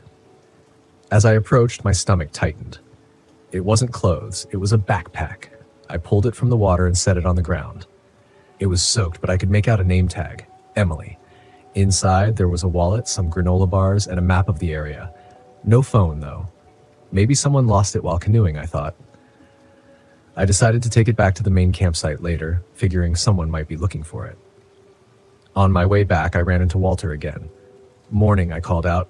"Found someone's backpack in the lake. Know anyone named Emily?" His face grew serious. "Emily?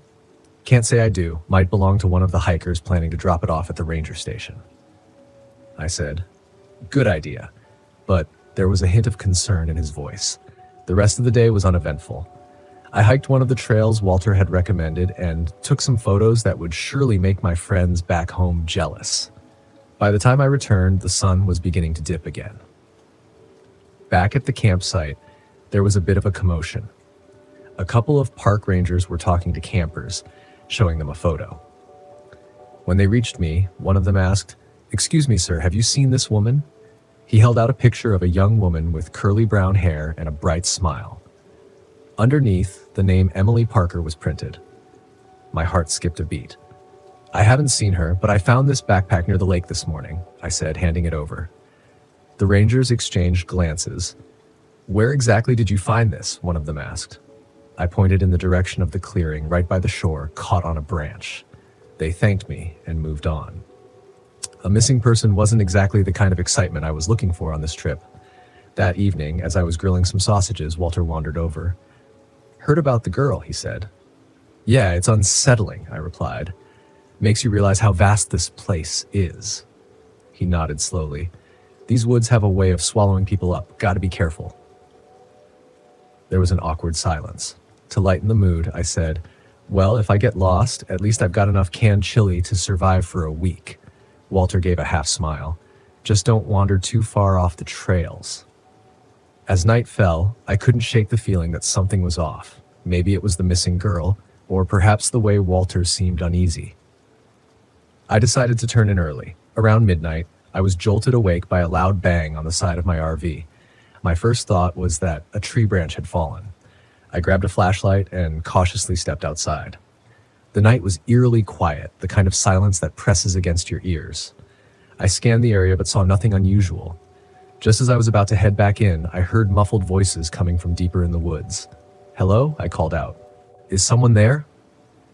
No response. Probably other campers, I told myself.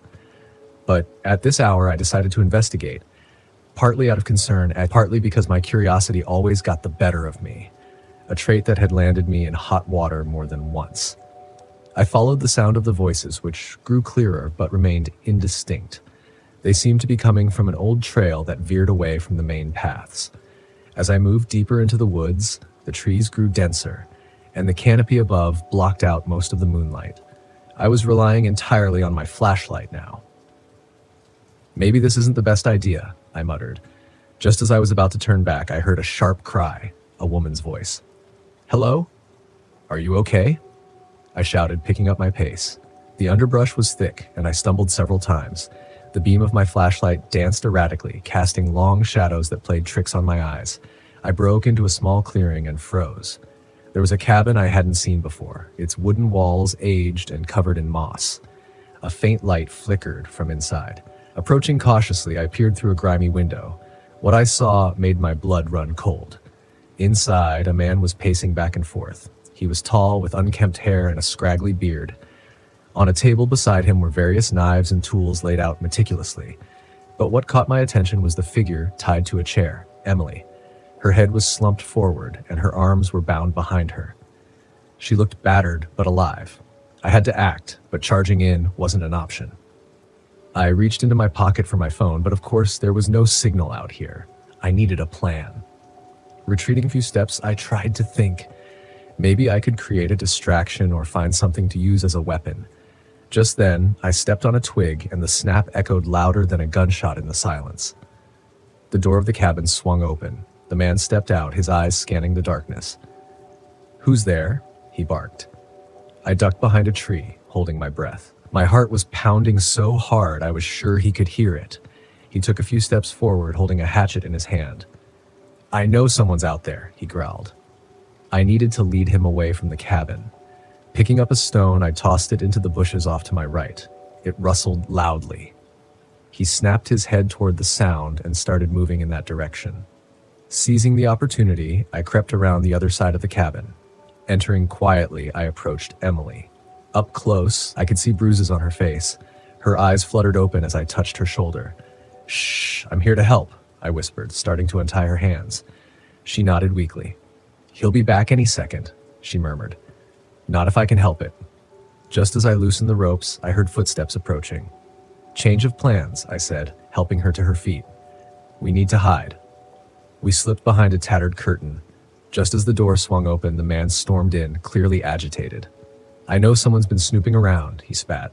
He moved toward the chair, noticing the ropes were undone. "Clever girl," he hissed. Holding my breath, I gripped a rusty pipe I had found leaning against the wall. Emily was trembling beside me. The man started tearing the place apart, overturning furniture and kicking open cabinets. "You can't hide forever," he shouted as he moved closer to our hiding spot. I knew we had to make a move. I tightened my grip on the pipe. Just as he yanked the curtain aside, I swung with all my might. The pipe connected with his shoulder, and he staggered back with a grunt. "Run!" I yelled to Emily. We bolted out the door, sprinting into the darkness. Behind us, I could hear him recovering, his footsteps thundering as he gave chase. The woods were a maze, but adrenaline fueled our escape. Branches whipped against my face, and the uneven ground threatened to trip us at every turn. "There's a road up ahead!" Emily panted. "Keep going!" A sudden sharp pain shot through my leg as I stumbled over a root. I hit the ground hard. Emily stopped to help me up. "No time," I gasped. "You keep running." She shook her head. "Not a chance." We could hear him crashing through the underbrush, getting closer. Desperate, I looked around and spotted a fallen tree limb, a hefty one. "Help me lift this," I said. Together, we propped it up at an angle between two trees, creating a makeshift trap. "Hide," I told her. We crouched behind a thick bush. Just as he burst into the small clearing, he paused, listening. Come out wherever you are," he taunted as he stepped forward. His foot caught under the raised limb. With a heave, I pushed it down, causing him to trip and fall hard onto the ground. The hatchet flew from his hand. Seizing the moment, I grabbed the hatchet. He rolled over, eyes wide as he realized I was now armed. "Stay back," I warned, though my hands were shaking. He sneered. "You don't have it in you." He lunged at me and instinct took over. I swung the hatchet, not aiming, just reacting. It connected with his arm and he howled in pain. "Let's go," Emily screamed. We ran again, the sounds of his curses fading as we put distance between us.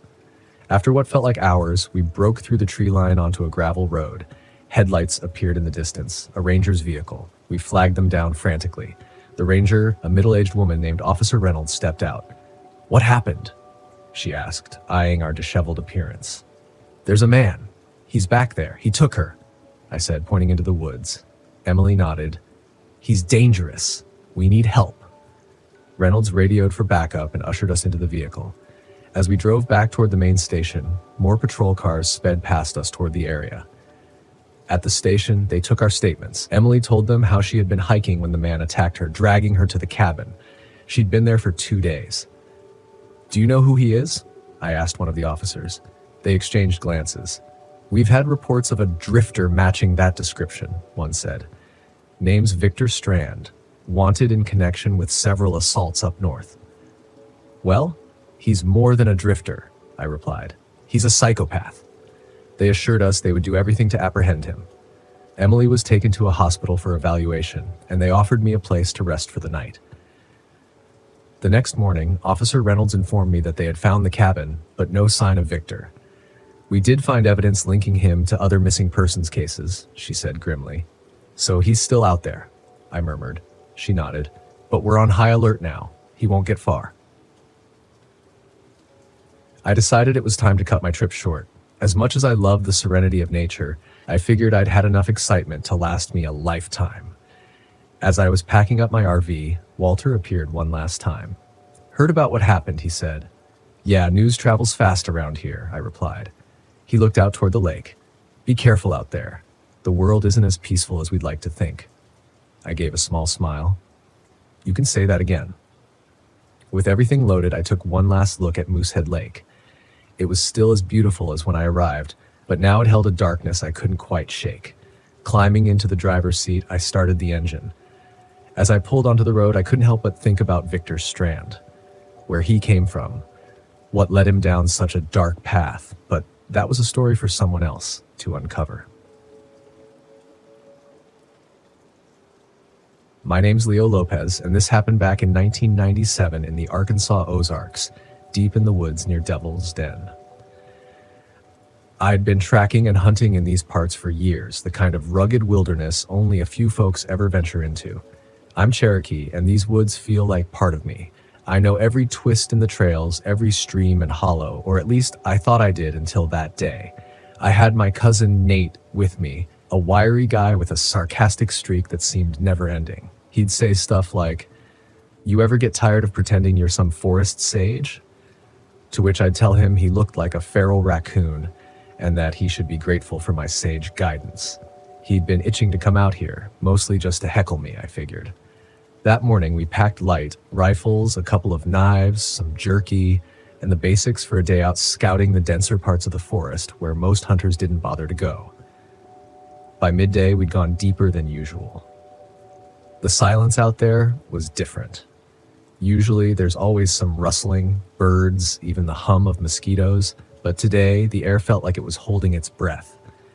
Nate made a joke about it, something about nature getting stage fright, but I shrugged it off, chalking it up to the eerie quiet you sometimes get in the thick of the woods. We kept going, the trees growing denser and the undergrowth thicker, when we stumbled across something unusual, a freshly beaten path. It looked odd, too clean-cut and recent, as if it had been trampled repeatedly by something big.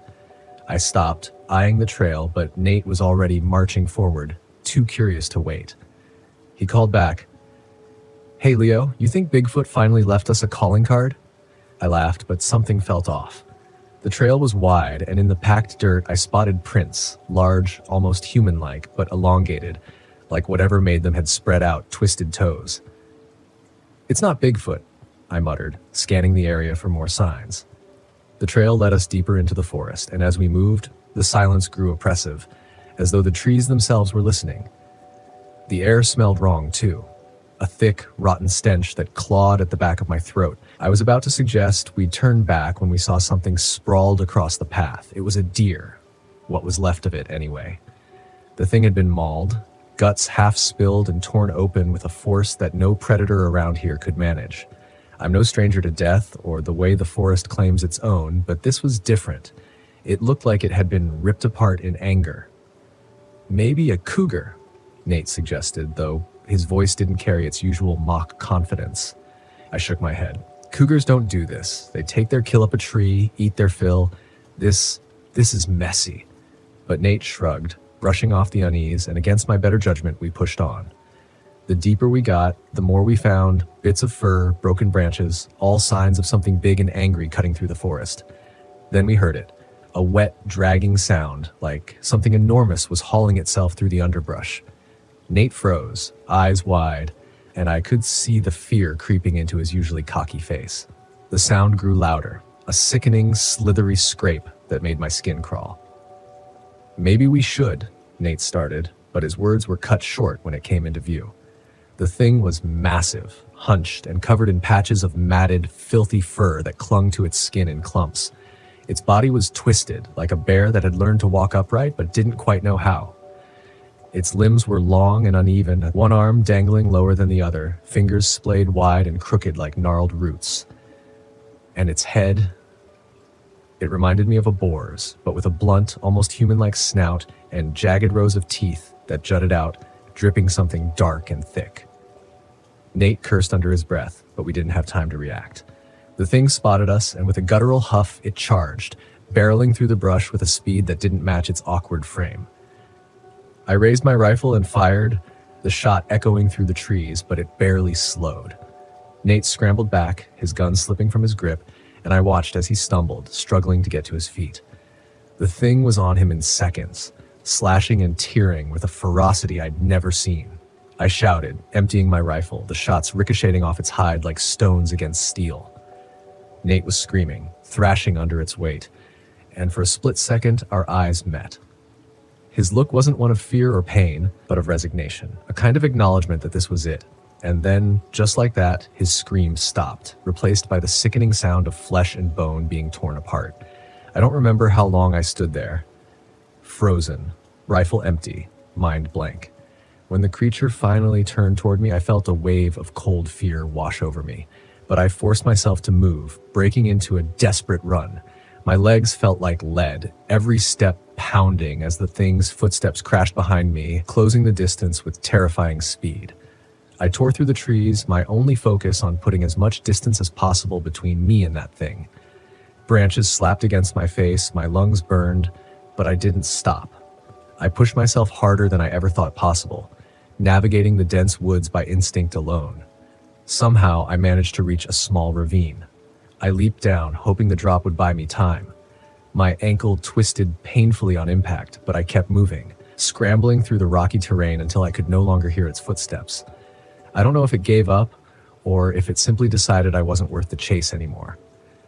But either way, the silence that followed was almost more unsettling than the chase itself.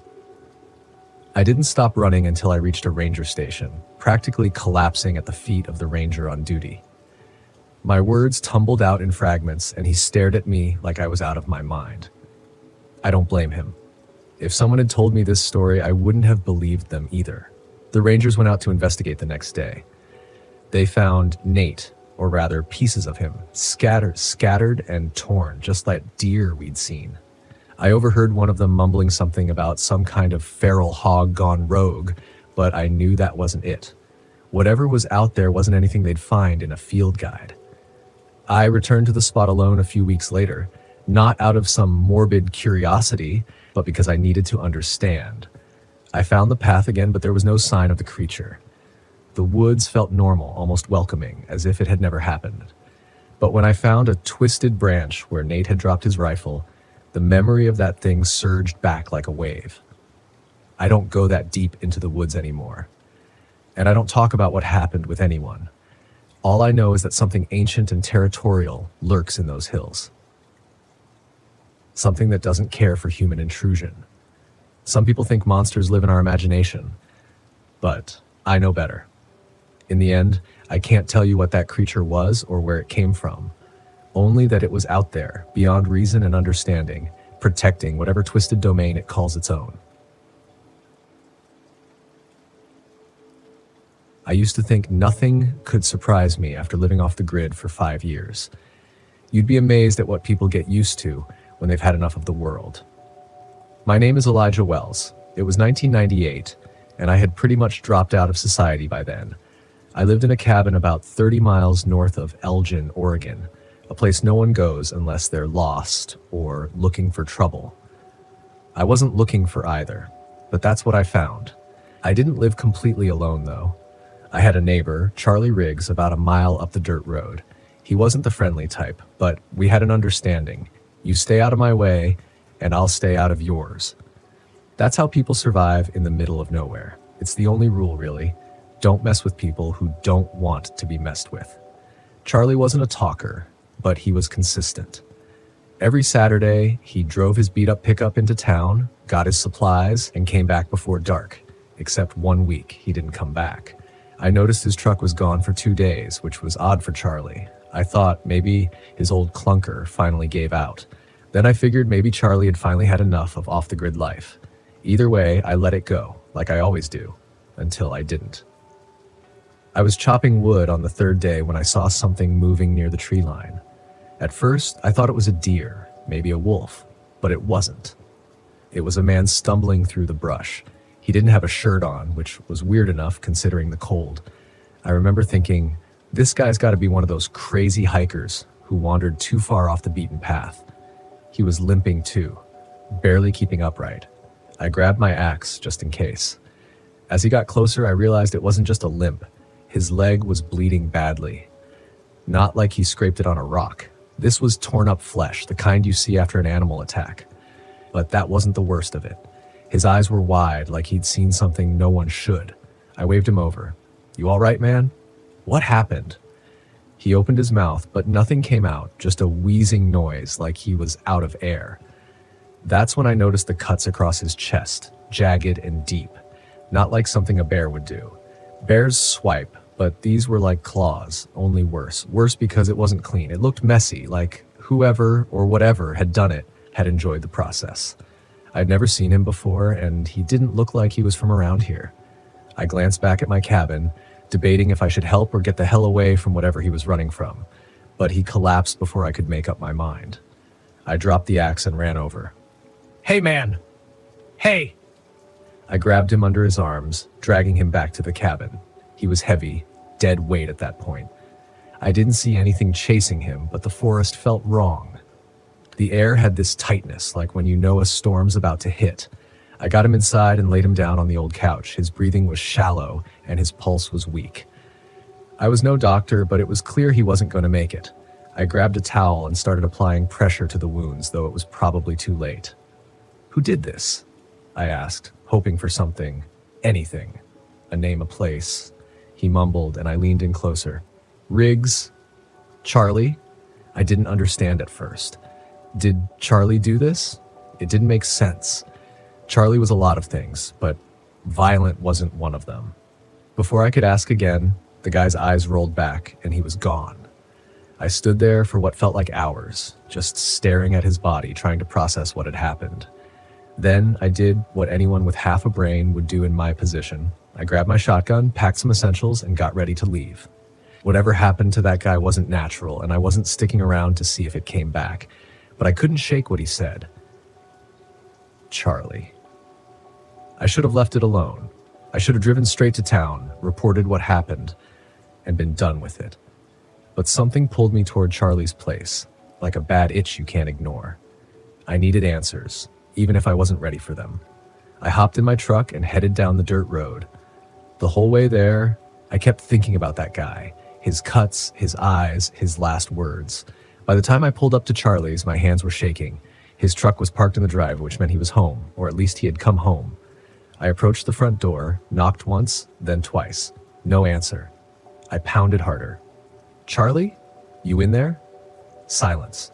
The door wasn't locked, so I pushed it open. The smell hit me first. Rotting meat, thick and nauseating. I gagged, holding my sleeve over my nose, and stepped inside.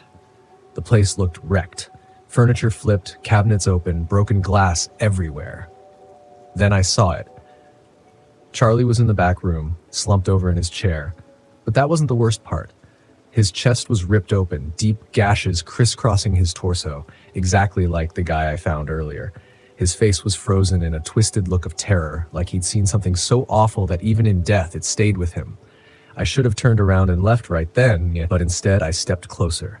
My boots squished into something wet, and when I looked down, I realized I was standing in a pool of blood. It had soaked into the floorboards, staining them dark red. My stomach churned, but I kept moving. On the floor next to Charlie's chair was something that made my heart stop. A long, sharp bone, jagged at the edge like a crude knife. It was covered in blood, still wet. That wasn't from any animal I knew. Something or someone had used it. And then I heard it. A rustling from outside, the sound of leaves being crushed underfoot.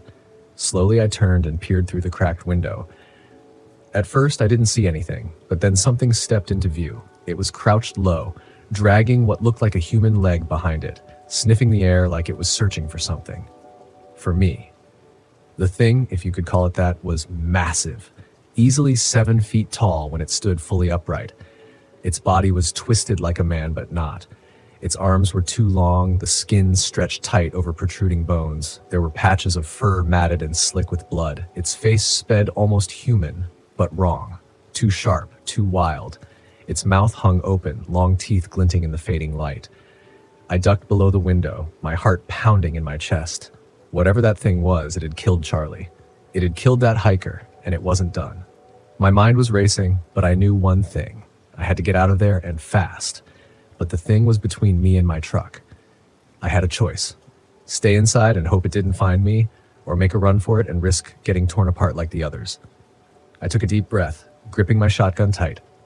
This was it. I burst through the door, shotgun raised, and fired at the creature. The blast echoed through the trees, and I saw it stagger back, howling in rage.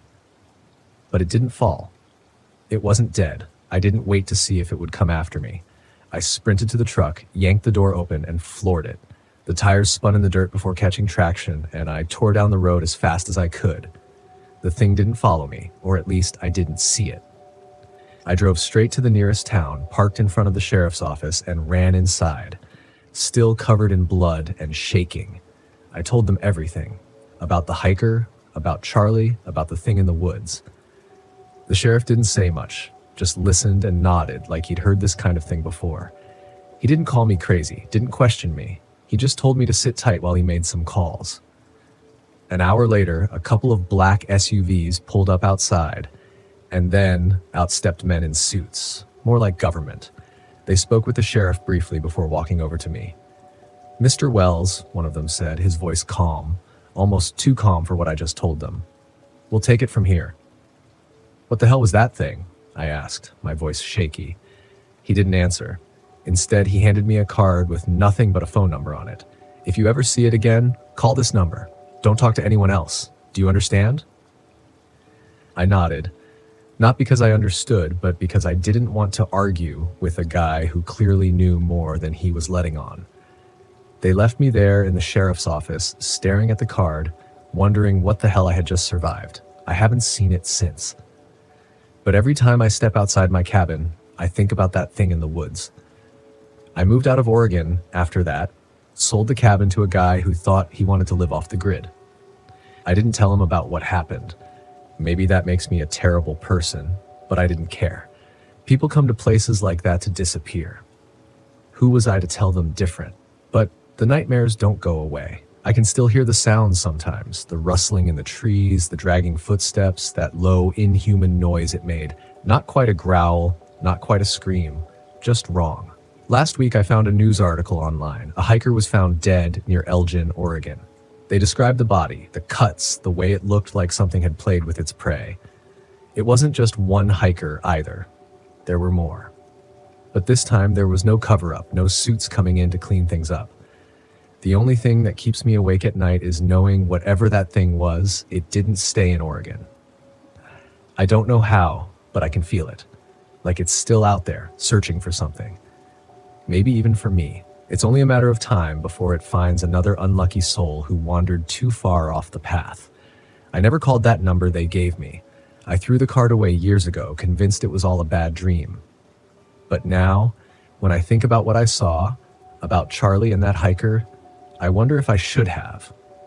Maybe the government knows something I didn't, something they wanted to keep quiet. I've moved 3 times since then. Different states, different landscapes, but it's never far enough. There's a part of me that thinks it'll catch up to me one day. Maybe that's just paranoia. Or maybe it's waiting for the right moment. Either way, I'm done running. If it finds me, it finds me. This time, though, I won't go down without a fight. And when they find me, if they find me, there'll be no mystery about what happened. I made sure to keep my shotgun loaded and the door unlocked. I left a note in case anyone else comes looking for answers, just like I did. I didn't make it out of that cabin because I was lucky. I made it out because I wasn't supposed to. Not yet. I don't know if that thing's still hunting, but one thing's for sure. It's not done. It never was. My name's Aria Mason, and back in 1995, I took my first trip to the deep swamps of Louisiana alone. I was 27, young and foolish enough to believe that being Choctaw meant I could handle anything the woods threw at me. Guess I thought I was a cross between Daniel Boone and Davy Crockett. My friends back in Oklahoma always said I was just asking for trouble, heading out to unknown places like that. Anyway, I made my way out to the Bayou Teche, planning to explore some of the lesser-traveled marshlands. I rented a small boat from a local, a wiry old man named Clyde who grunted more than he spoke, and set off around dawn. The water was dark, heavy with vegetation, and all sorts of strange critters lurked just below the surface. Figured I'd see a couple of gators, maybe get lucky, and spot some rare birds. My grand adventure, right? For hours, everything was quiet. Just the soft splash of the oars, the occasional ripple as fish broke the surface, and the haunting calls of egrets echoing through the dense green. I was even beginning to enjoy it, to feel a strange kind of peace that you only find when you're completely cut off from the world. And then I saw it. Just a flash at first, something moving along the edge of the swamp. Looked like a deer maybe, but it was bigger, with long limbs that didn't quite fit together right. It paused in the underbrush, watching me with something between curiosity and hunger. For a moment, I thought it was a trick of the light. The thing's head twisted to the side, almost as if it was trying to decide what to do with me. I shook my head, telling myself it was just some weird deer. I pushed on, figuring if I ignored it, it'd go away. You see something strange out in the wild, it's usually best to leave it alone. But soon enough, the feeling came back, like eyes on my back, pressing down with that weight that tells you you're not alone. I started paddling faster, watching the water ripple in my wake, feeling sweat trickling down my spine despite the cool morning air. And then it started again. Rustling from the trees lining the bank, something moving in time with my boat. Every time I sped up, it did too, matching my pace without even breaking a twig. I slowed, stopped even, holding my breath as the silence around me grew thicker. Nothing. Just the soft hum of insects and distant bird calls. Then, just as I was convincing myself it was all in my head, the thing appeared again. Closer this time. It crept out of the trees and I finally got a good look. Imagine a deer, but stretched out, distorted, like something half-finished. Its limbs were too long, its body too lean, skin hanging tight against a skeletal frame. And that head, twisted, almost too human, with a mouth full of sharp, broken teeth. I forced a laugh, telling myself some messed-up Louisiana swamp critter had wandered too far from its hole. But it didn't just stand there this time. It started walking toward me, stepping down the muddy bank, those bony legs bending at all the wrong angles. I'll admit, I panicked. I grabbed the oars and started paddling like a madman, muscles burning, heart pounding. But the thing didn't stay behind. It waded into the water, its head just above the surface, moving with a quiet, terrifying speed. I cursed under my breath, frantically paddling, but it kept coming, weaving through the water like it belonged there. Not a single splash as it glided along, and just when I thought I might actually outrun it, my boat rocked. Hard. I glanced back, heart in my throat, and saw it, gripping the edge of the boat with one of those skeletal hands, broken fingers wrapped tight around the wood. My mind went blank. I remember grabbing the only thing within reach, an old flashlight, and swinging it wildly, connecting with a dull thud. The creature let go, retreating just a bit, but I could see it was more annoyed than hurt, like a predator sizing up its prey, deciding how much effort it wanted to put into this kill. Then I did something I still don't fully understand. Instead of paddling away, I stood up in that wobbly little boat and started shouting at it, my voice cracking, filled with some primal rage and fear I didn't even know I had. Maybe it was the adrenaline, or maybe I thought that by acting crazier than it, I'd scare it off. To my shock, it backed off, retreating a few feet, watching me with those empty eyes, if you could call them that. But it wasn't done.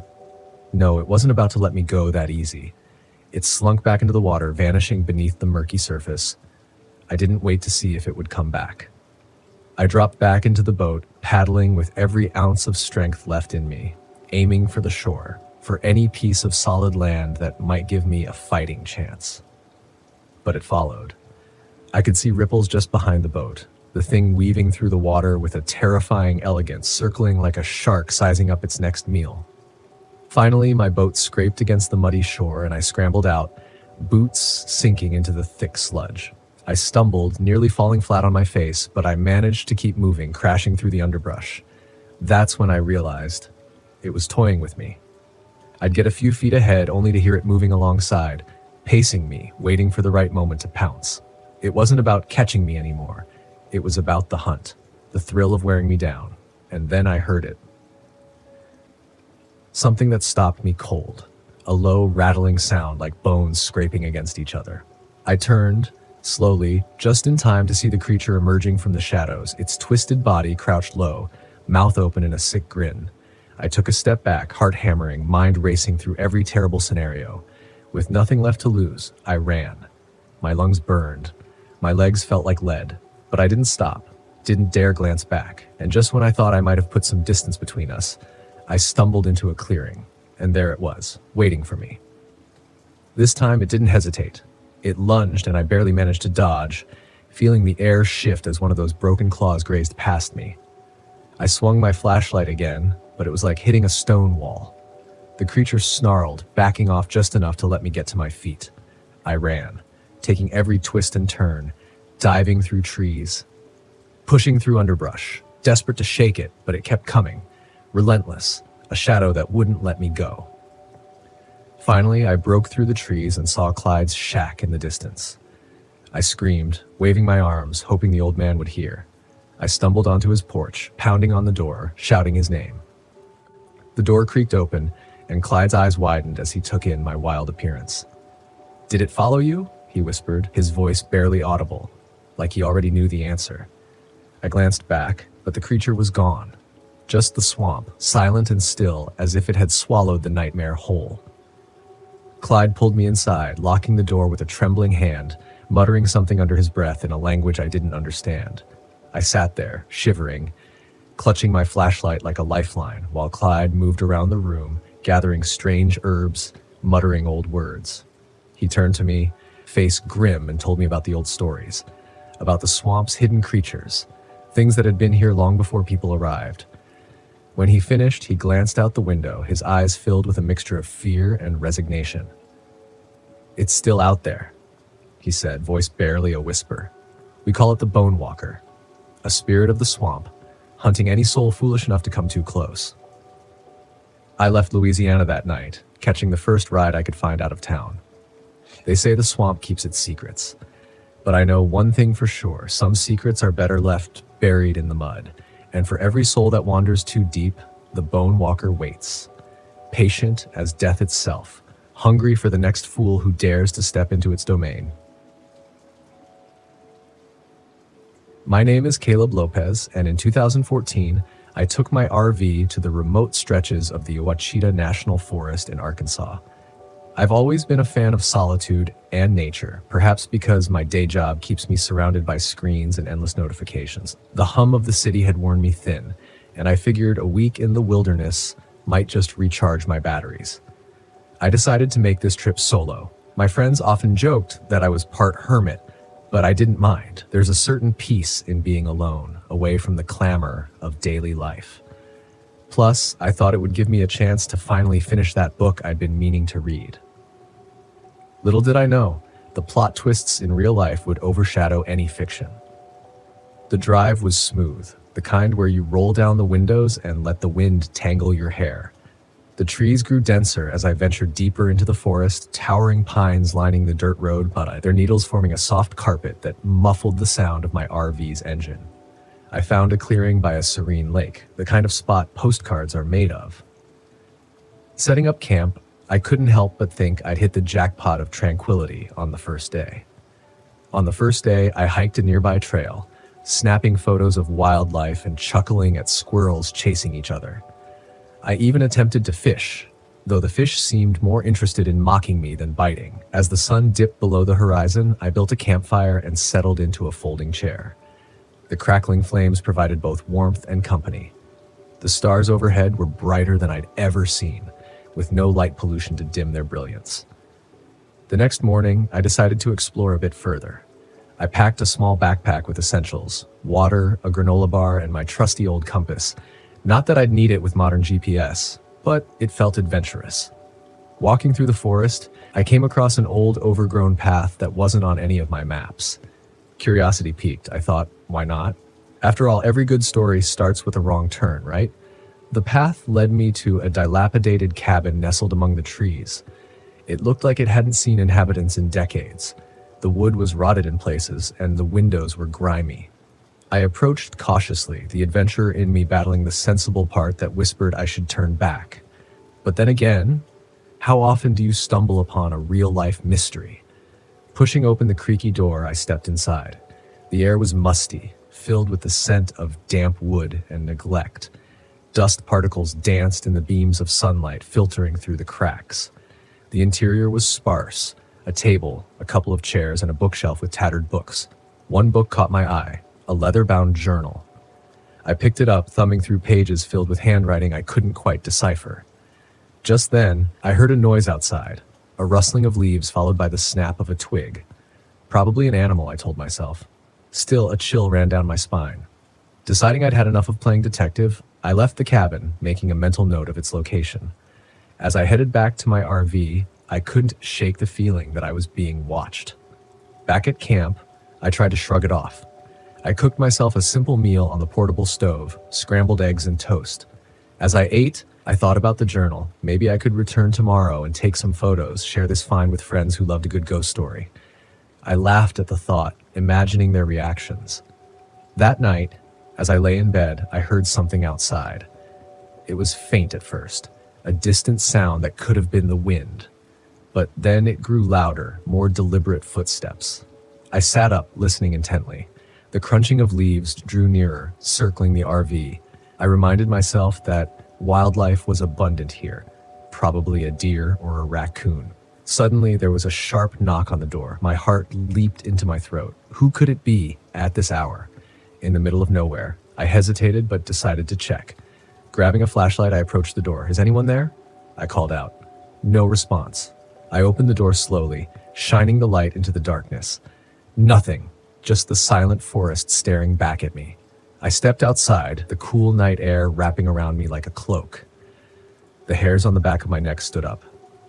Must be my imagination, I muttered, turning to go back inside. That's when I saw it, a shadow darting between the trees, human in shape but gone too quickly to identify. This was no animal. A surge of adrenaline coursed through me. I locked the door and double-checked it for good measure. Sleep didn't come easily. Every creak of the RV, every whisper of the wind kept me on edge. By dawn, I felt foolish. Maybe the isolation was getting to me. I'd read about cabin fever after all. Determined not to let paranoia ruin my trip, I decided to stick to familiar trails. That day, I spent the morning kayaking on the lake, letting the rhythmic strokes of the paddle soothe my nerves. The water was calm, reflecting the sky like a mirror. For a moment, I felt at peace again. Returning to shore, I noticed something odd. There were footprints near my campsite, boot prints that were definitely not mine. They led from the edge of the woods to the RV door and then back into the forest. My mind raced. Was someone messing with me?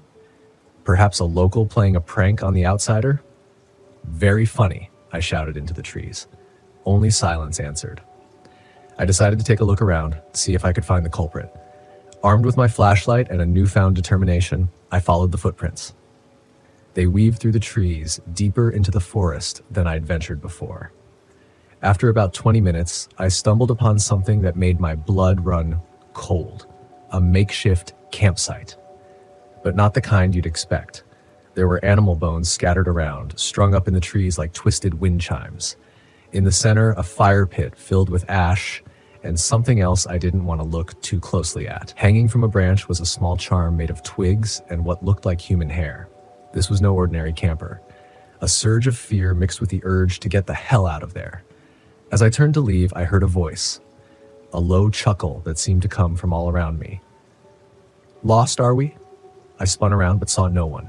Who's there? I demanded, trying to keep my voice steady. Silence. Then, out of the corner of my eye, I caught movement. A man stepped out from behind a tree, his appearance as unsettling as the campsite. He was tall and lanky, wearing tattered clothes stained with who knows what. His face was gaunt, eyes sunken, a scraggly beard framing a sinister grin. "You're trespassing," he said, his voice dripping with malice. "I didn't know this was private property," I replied, taking a cautious step back.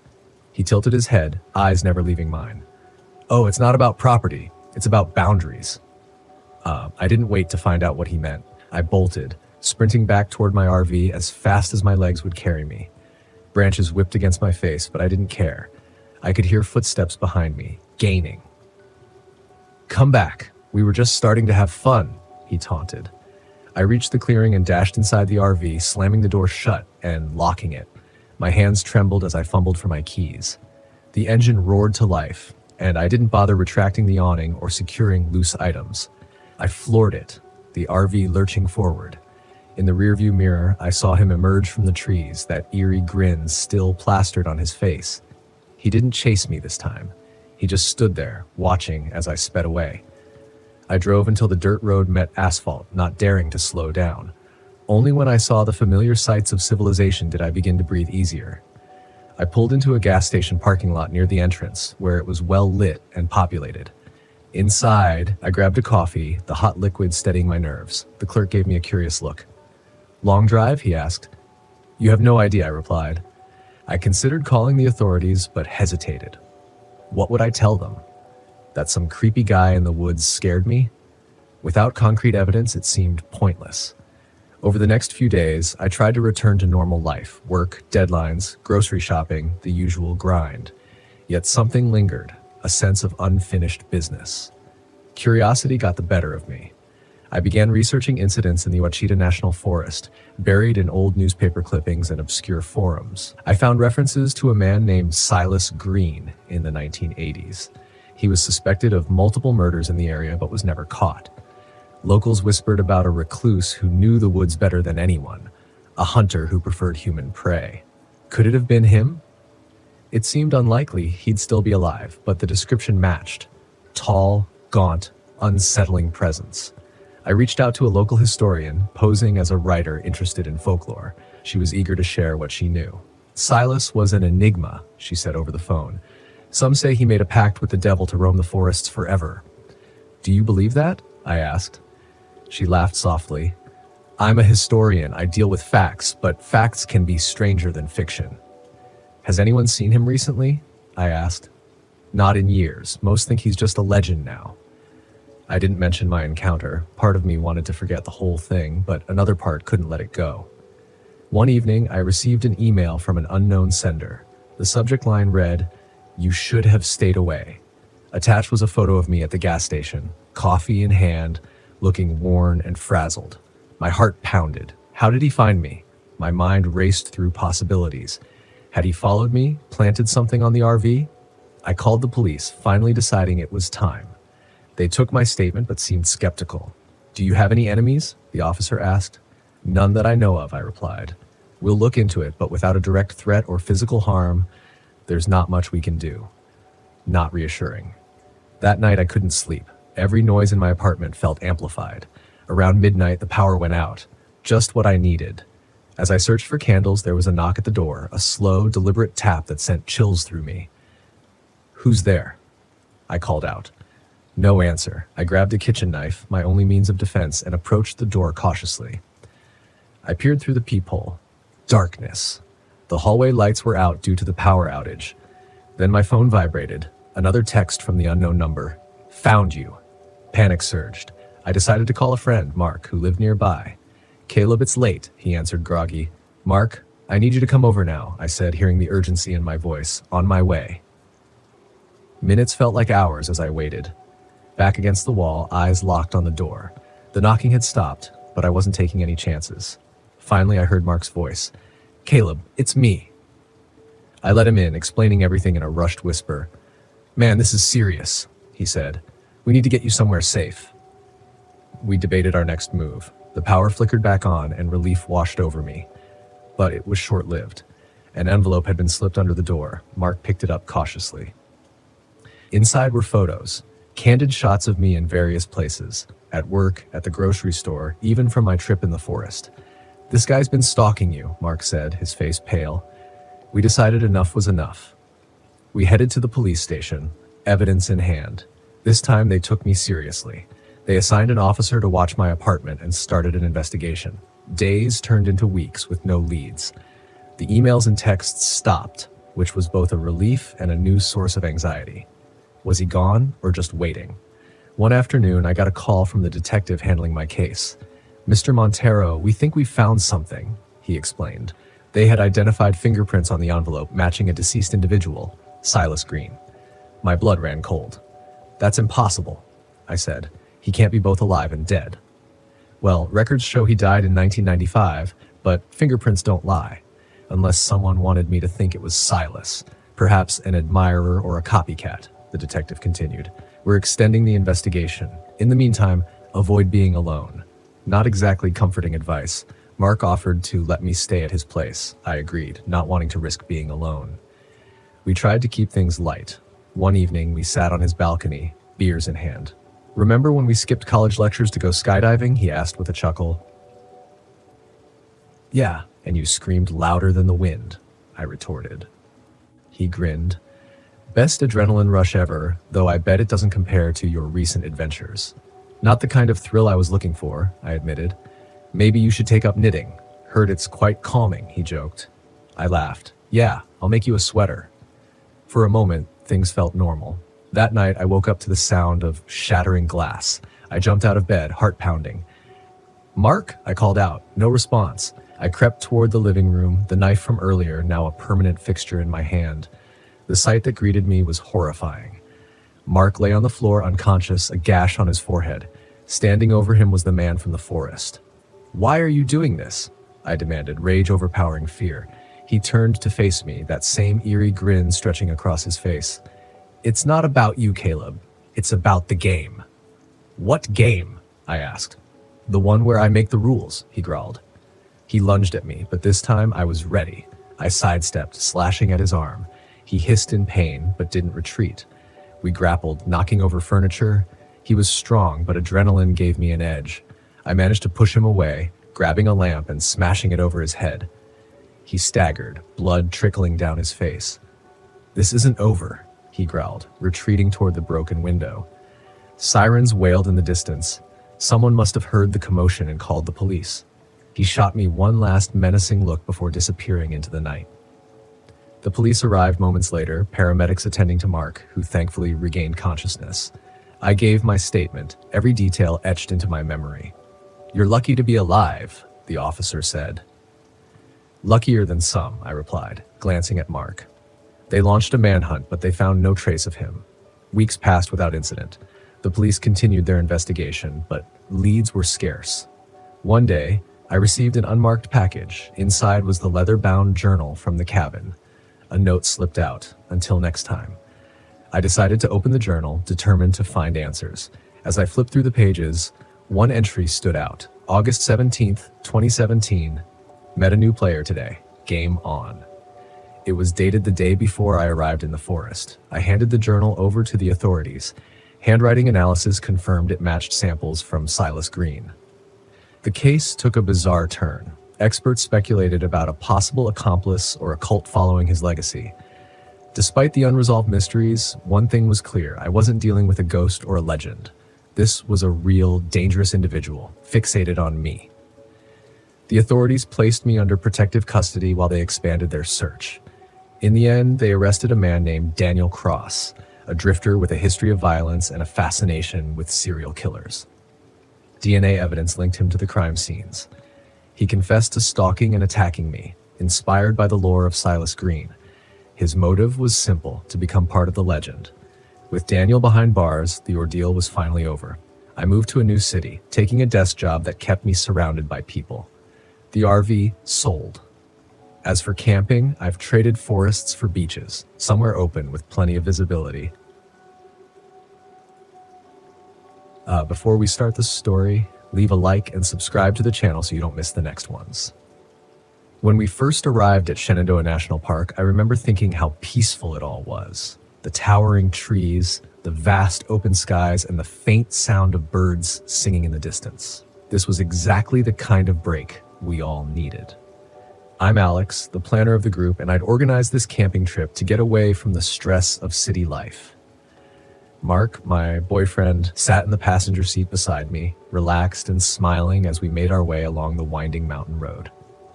Behind us in the RV were Jessica and Eric, my two closest friends. They weren't exactly the outdoorsy type, but they'd agreed to come along, maybe out of some sense of duty to reconnect. Eric was already cracking jokes about how bad he'd be at camping, while Jessica half laughed nervously, fiddling with her phone. I remember feeling so confident, so prepared. I'd planned everything, except, of course, for the things no one could plan for.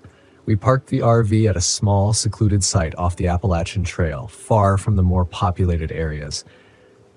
That was the whole point. Isolation, serenity, nature at its purest. The weather was supposed to be clear all weekend, perfect for hiking and camping.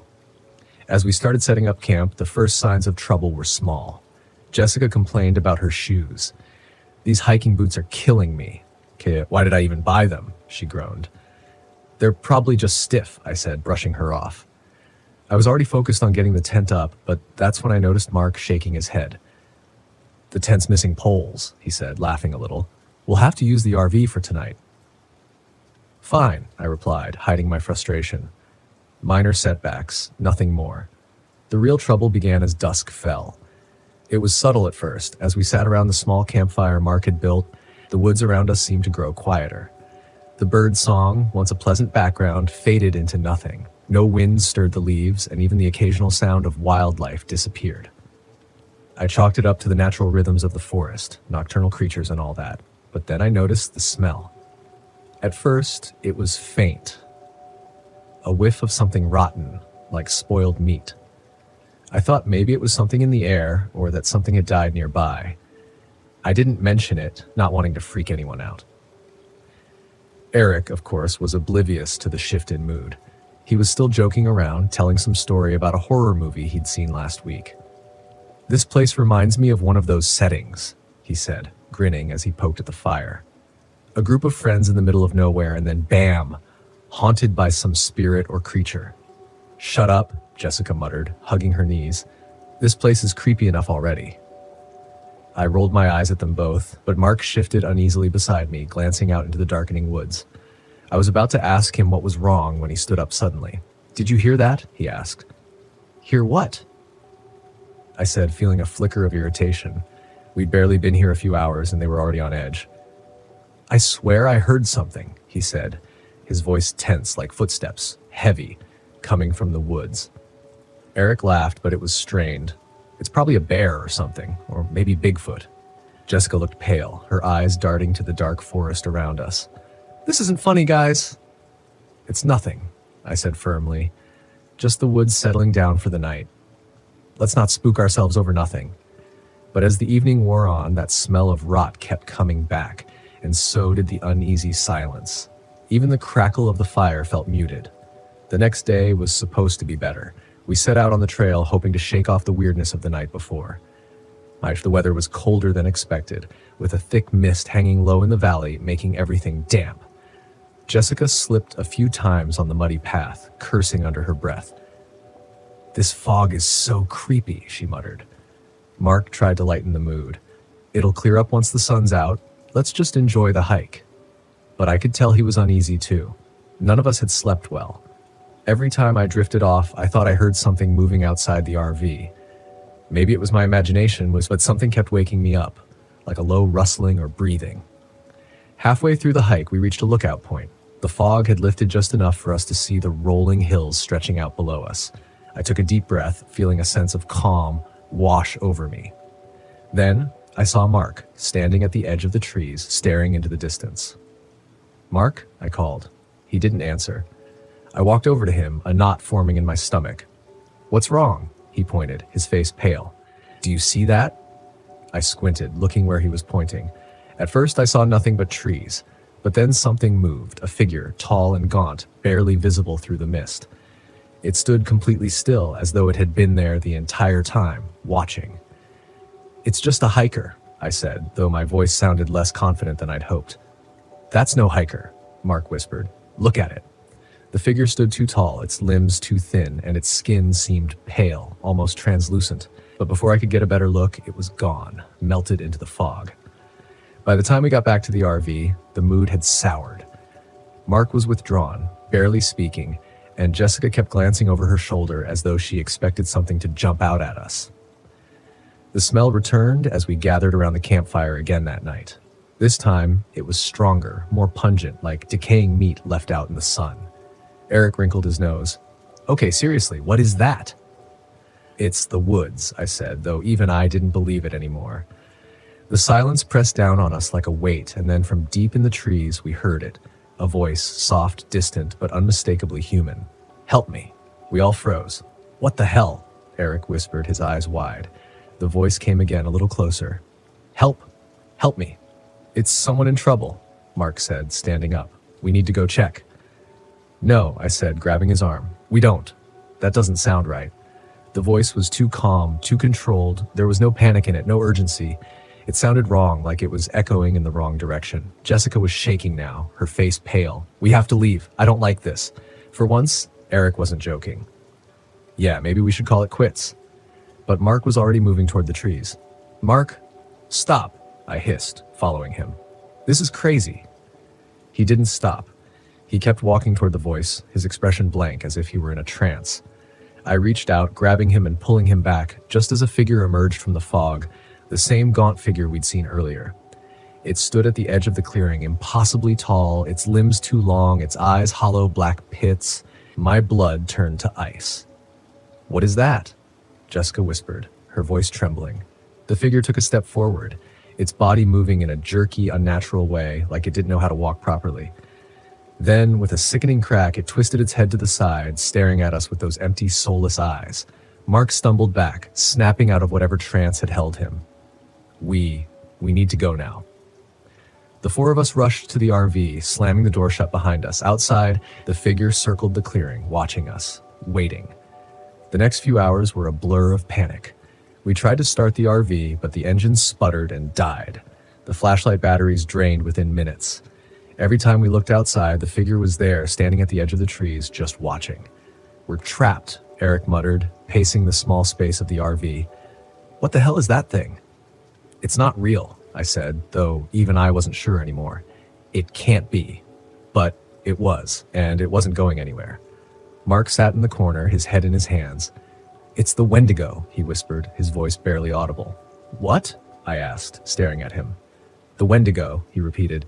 "It's an old Native American legend, a spirit of insatiable hunger. It drives people mad, makes them turn on each other."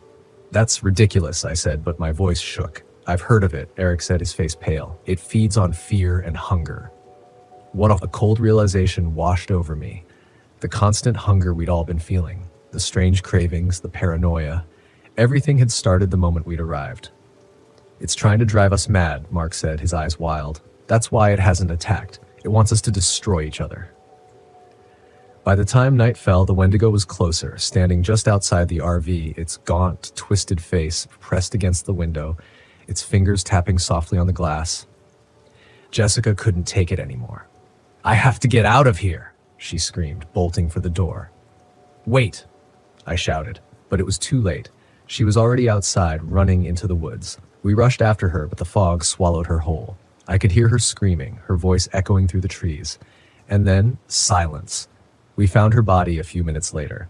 Her limbs were twisted, her face frozen in a mask of terror. The Wendigo stood over her, watching Hagar, its empty eyes locked on us. "We need to leave," Mark said, his voice shaking now. We stumbled back to the RV, but as we slammed the door shut, I saw the look in Mark's eyes. The hunger had taken hold of him. He was muttering to himself, his eyes darting toward me, then Eric. "He's not right," Eric whispered. "It's inside him." Mark lunged at me, his hands grasping at my throat. "I'm sorry," he said, his voice cracking. "I can't stop it." I struggled, pushing him off, and he collapsed to the floor, sobbing. Eric grabbed a metal pipe and stood over him, ready to strike if he tried again. "We have to get out of here," I said, my voice barely a whisper. The Wendigo was still outside, waiting. As we approached, the fog began to lift. We packed what little we could carry and made a run for it, leaving the RV behind. The Wendigo didn't follow. It just watched, its hollow eyes locked onto us as we disappeared down the trail. Even now, I can still feel its gaze, like it's always there, just beyond the edge of my vision. Watching, waiting. I'll never go back to the wilderness again. Not after what I've seen, not after what we've done. My name is Serena Hayes. I was 35 years old when I went to Hawk Nest State Park in West Virginia to write a feature story about ghostly legends in Appalachia. I didn't believe in ghosts or curses or restless spirits then. I thought they were just tales, stories people told to make life a little more exciting. I was wrong. It was late fall and the park was nearly empty, which suited me just fine. I'd recently gone through a divorce and needed both a distraction and a paycheck. My editor at the magazine had loved the idea of me spending 3 nights alone in one of the most haunted places in the state, with nothing but my RV and my laptop. The idea was to blend travel and horror, something edgy for the Halloween season. At the time, I thought it was just another gig. Looking back, I should have listened to the warnings. The drive into Hawk Nest was beautiful. Rolling hills, winding roads, and mist hanging low over the New River Gorge. It felt otherworldly, stepping back in time. I arrived at the visitor center just after noon, planning to check out a few trails before setting up camp.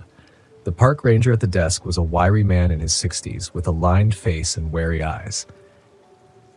"Camping alone?" he asked as I filled out the paperwork.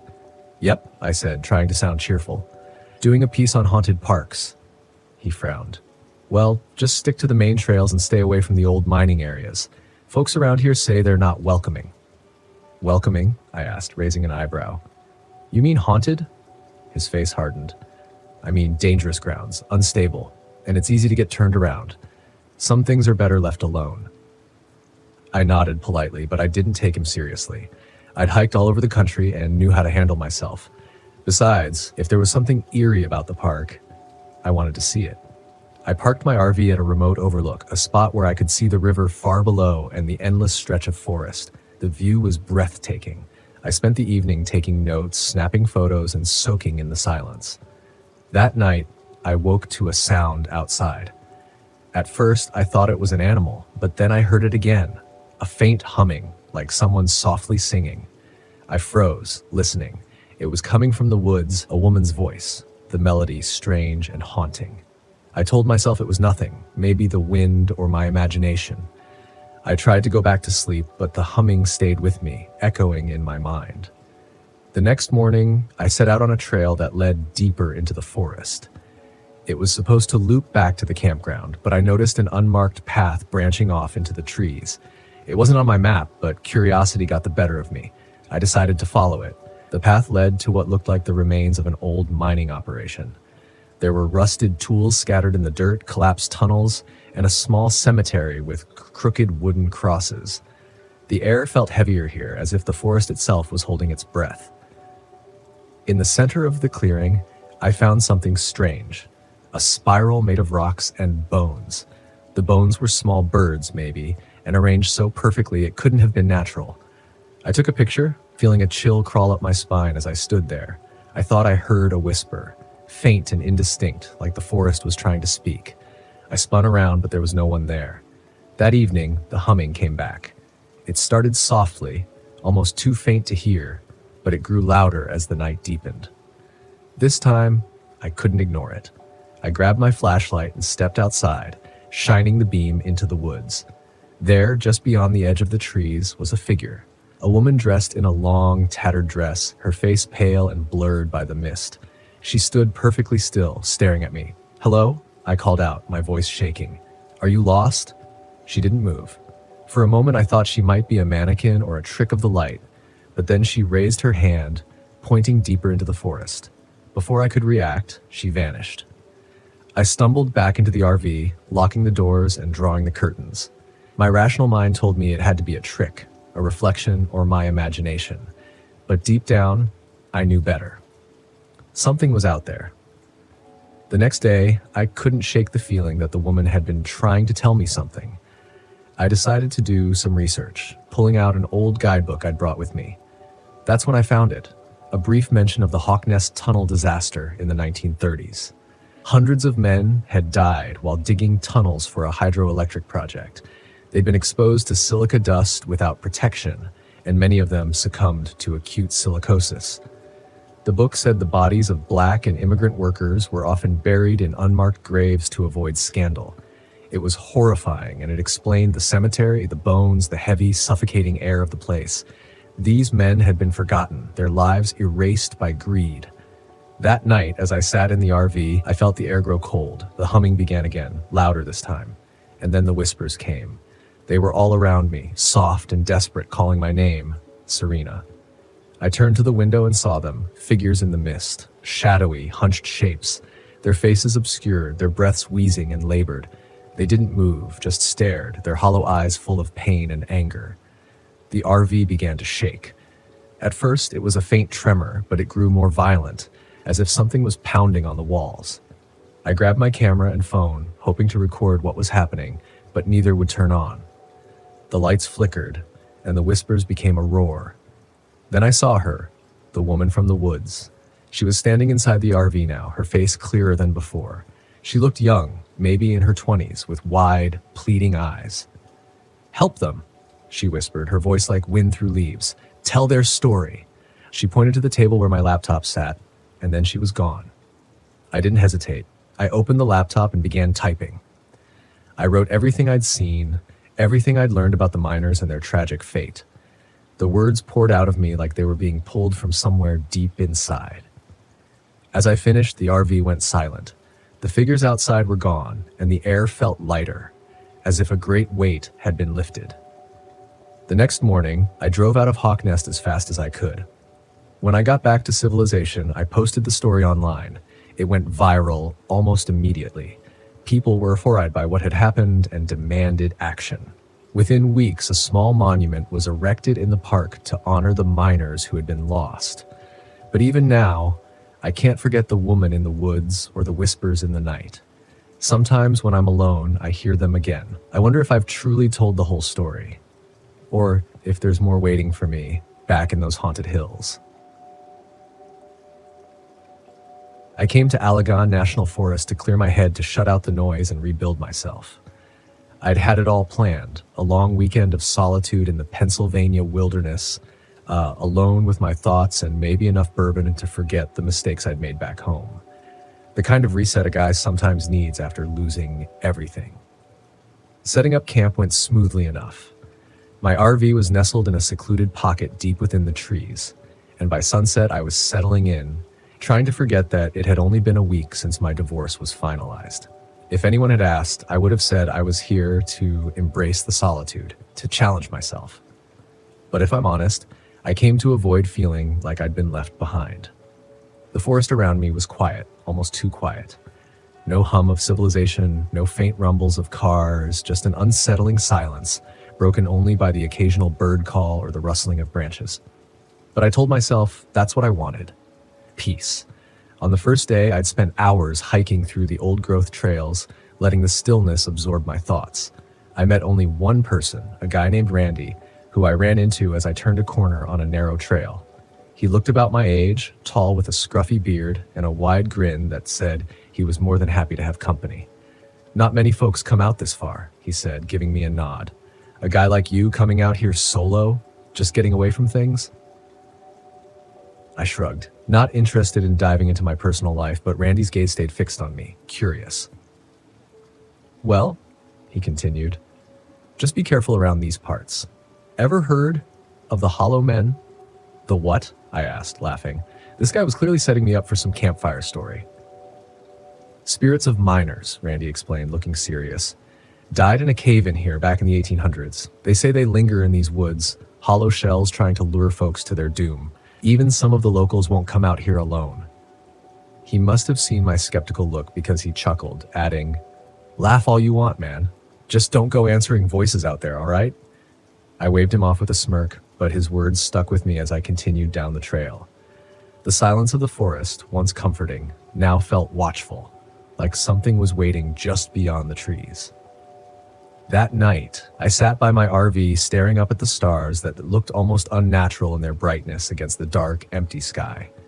I poured myself a drink, willing myself to shake off Randy's ghost stories and just focus on the calm, on the stillness of the place. But the peace didn't come. Instead, there was a strange, rhythmic sound echoing through the woods, like the distant tapping of metal against rock. It was faint, almost like an echo.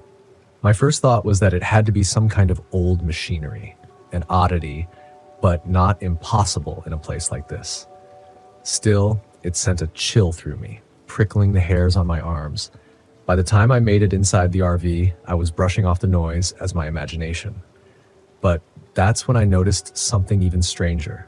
My pocket knife was gone. It had been right there on the countertop where I'd left it after dinner, but now it was nowhere to be found. I checked my pockets, the table, even the floor, but it had vanished. I tried to shake off a growing sense of unease, telling myself I just misplaced it. But the feeling stayed with me, settling into my bones as I lay in bed that night, listening to the stillness around me. Just when I was on the verge of sleep, a quiet, subtle scratching sound echoed through the RV. My heart stopped as I lay frozen, straining to listen. Nothing. It was only the wind, I told myself. But that night, my dreams were filled with shadows shifting in the trees, voices whispering my name. The next day was more of the same. I explored deeper into the forest, and the unsettling feeling only grew stronger. I started hearing faint whispers just outside my line of sight, always when I was least expecting it. They were soft and quick, like a conversation I wasn't meant to hear, or someone calling out, trying to get my attention. When I stopped to listen, though, they were gone. The worst was the fog. Sometime after midday, a strange, heavy fog rolled in, blanketing the forest in a dense gray haze. It felt like something out of a horror movie, obscuring the trails, making even familiar paths seem foreign and confusing. I tried to find my way back to camp, but every trail looked the same, winding in endless loops. By the time I finally stumbled into my campsite, I felt more disoriented than ever, as if I'd somehow crossed a boundary into a different world. That night, I heard it again. The rhythmic banging, louder this time, like the echoes of old mining tools. I sat in the RV clutching a flashlight, the noise reverberating through my mind until I couldn't stand it anymore. I had to know what was making that sound. The forest was alive in a way I'd never experienced before, each shadow, each twist of a branch seeming to watch me, follow me. The sound led me deeper into the woods, my flashlight beam barely cutting through the thick fog that seemed to grow denser with every step. And then I saw them. Figures, barely visible through the haze. They were human shapes, no doubt about it, but hollow, like shadows cast against a wall. They moved in slow, shuffling steps. As I got closer, I realized they weren't walking. They were mining. Hands held picks that struck the ground rhythmically, echoing through the trees. "Hey!" I called out before I could think twice. Every head snapped up at once, a dozen hollow eyes turning toward me, empty and lifeless. My breath caught in my throat as I realized these weren't people. They weren't anything close to people. I stumbled backward, heart racing. The figures closed in as I turned to run. I heard a voice calling my name, Logan.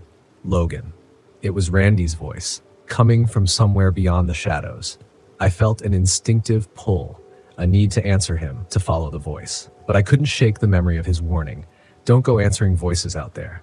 I kept running, the voice following me, calling, pleading, until I was back at the RV. I slammed the door behind me, locking it, my breath coming in gasps as I stared out into the darkness. The hollow men lingered at the edge of the clearing, their eyes fixed on me, watching, waiting. I sat in the RV, every nerve on edge, wondering if they'd try to get inside. The silence was suffocating, broken only by the soft scrape of fingers or claws against the outside walls. Taking a deep breath, I forced myself to stop, to not resist, to not fight. I closed my eyes, hoping the hollow men would lose interest. Minutes ticked by agonizingly slow. Gradually the sounds faded until finally there was silence. I opened my eyes. The figures were gone. I started the RV and floored it, heart pounding as I sped away. I didn't stop until I reached a gas station outside Allegan, hands still shaking. I wasn't sure what I'd seen, but I knew one thing for certain. I wasn't going back. It had been 3 months since the divorce was finalized, and I was still trying to wrap my head around it. The life I had imagined, the woman I thought I would grow old with, it was all gone. That's why I decided to take the RV out to Mount Hood National Forest for a long weekend. I needed to get away from everything. No people, no reminders, just me and nature. My therapist said it would be good for me to clear my head and reconnect with something that didn't remind me of failure. Honestly, I didn't know if it would work, but I had to try something. If I stayed home, I would have just drowned myself in the silence of my empty apartment. This trip, I told myself, would be different. I could handle the quiet out here. I arrived in the late afternoon, pulling the RV into a spot near Timothy Lake. It was a beautiful area. Tall Douglas firs surrounded the lake like silent sentinels, the water reflecting the sky like a mirror. There were no other campers nearby, which was exactly what I wanted. Solitude. I parked, shut off the engine, and took a deep breath. The air was cool, crisp, with that faint scent of pine needles. Perfect. For a moment, I thought I could finally breathe again. After setting up a small campfire, I sat back in my foldable chair, staring at the fading light over the mountains. The only sound was the crackle of the fire and the occasional rustle of leaves in the breeze. Peace. That's what I needed. But as the sun dipped lower, the quiet became overwhelming. There was no wind now, no rustling, no animal sounds, just me, sitting in a bubble of silence. I checked my watch. It was just after 6 p.m. That's when I noticed it. It was too quiet. The forest around me, which should have been alive with the sounds of birds and insects, was dead silent. At first I figured it was just a lull, but as the minutes dragged on, the silence pressed down on me like a weight.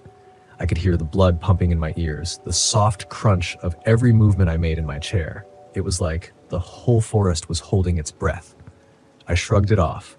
Maybe this was what true isolation felt like. No noise, no distractions, just me and my thoughts. But then, out of the corner of my eye, I saw movement between the trees. It was subtle, a shadow slipping between the trunks just far enough away that I couldn't get a good look. I froze, squinting into the woods. The firelight flickered, casting long shadows that played tricks on my mind. I scanned the tree line, waiting for the shadow to return, but saw nothing. The trees stood still, their branches unmoving in the dead air. Must be a deer, I muttered, forcing myself to relax. The wind picked up briefly, rustling the leaves. I sighed, relieved to hear some kind of noise again. I grabbed a few more logs and threw them onto the fire. The crackling wood was comforting, a reminder that I wasn't completely alone. I told myself I was just on edge from being out here, alone, with too much time to think. After eating a quick meal, I decided to call it an early night. The silence was getting under my skin, so I climbed into the RV, locked the door behind me, and settled into the small bed in the back. My phone had no signal, of course, but I wasn't planning on talking to anyone anyway. I lay there staring at the ceiling, trying to let my mind go blank, but the silence didn't let me rest. The RV was soundproofed, but even then I felt like something was missing. No crickets, no owls, nothing. Just the absence of sound. I felt trapped inside my own head.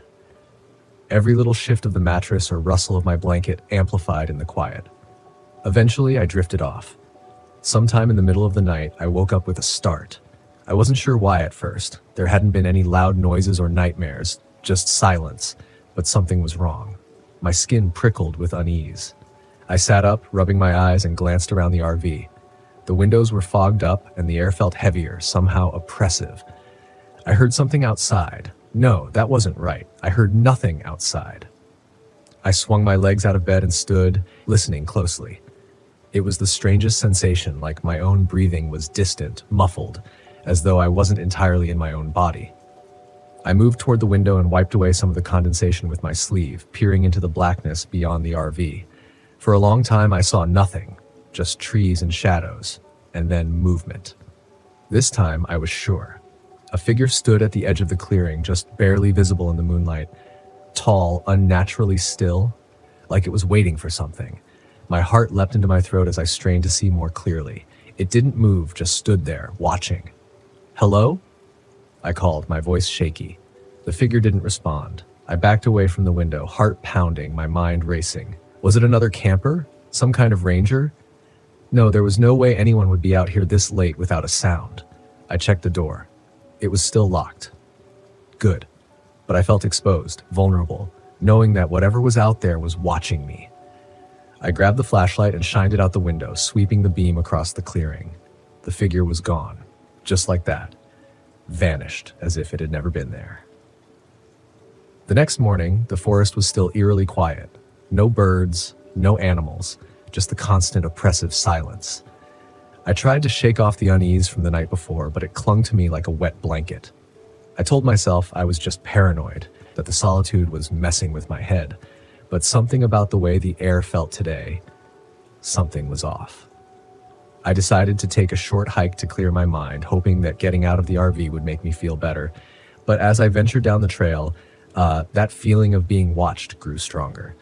Every few minutes I'd glance over my shoulder, expecting to see someone or something behind me, but the trail was empty. That's when I saw it again. A figure. This time in the distance, standing between the trees just off the trail.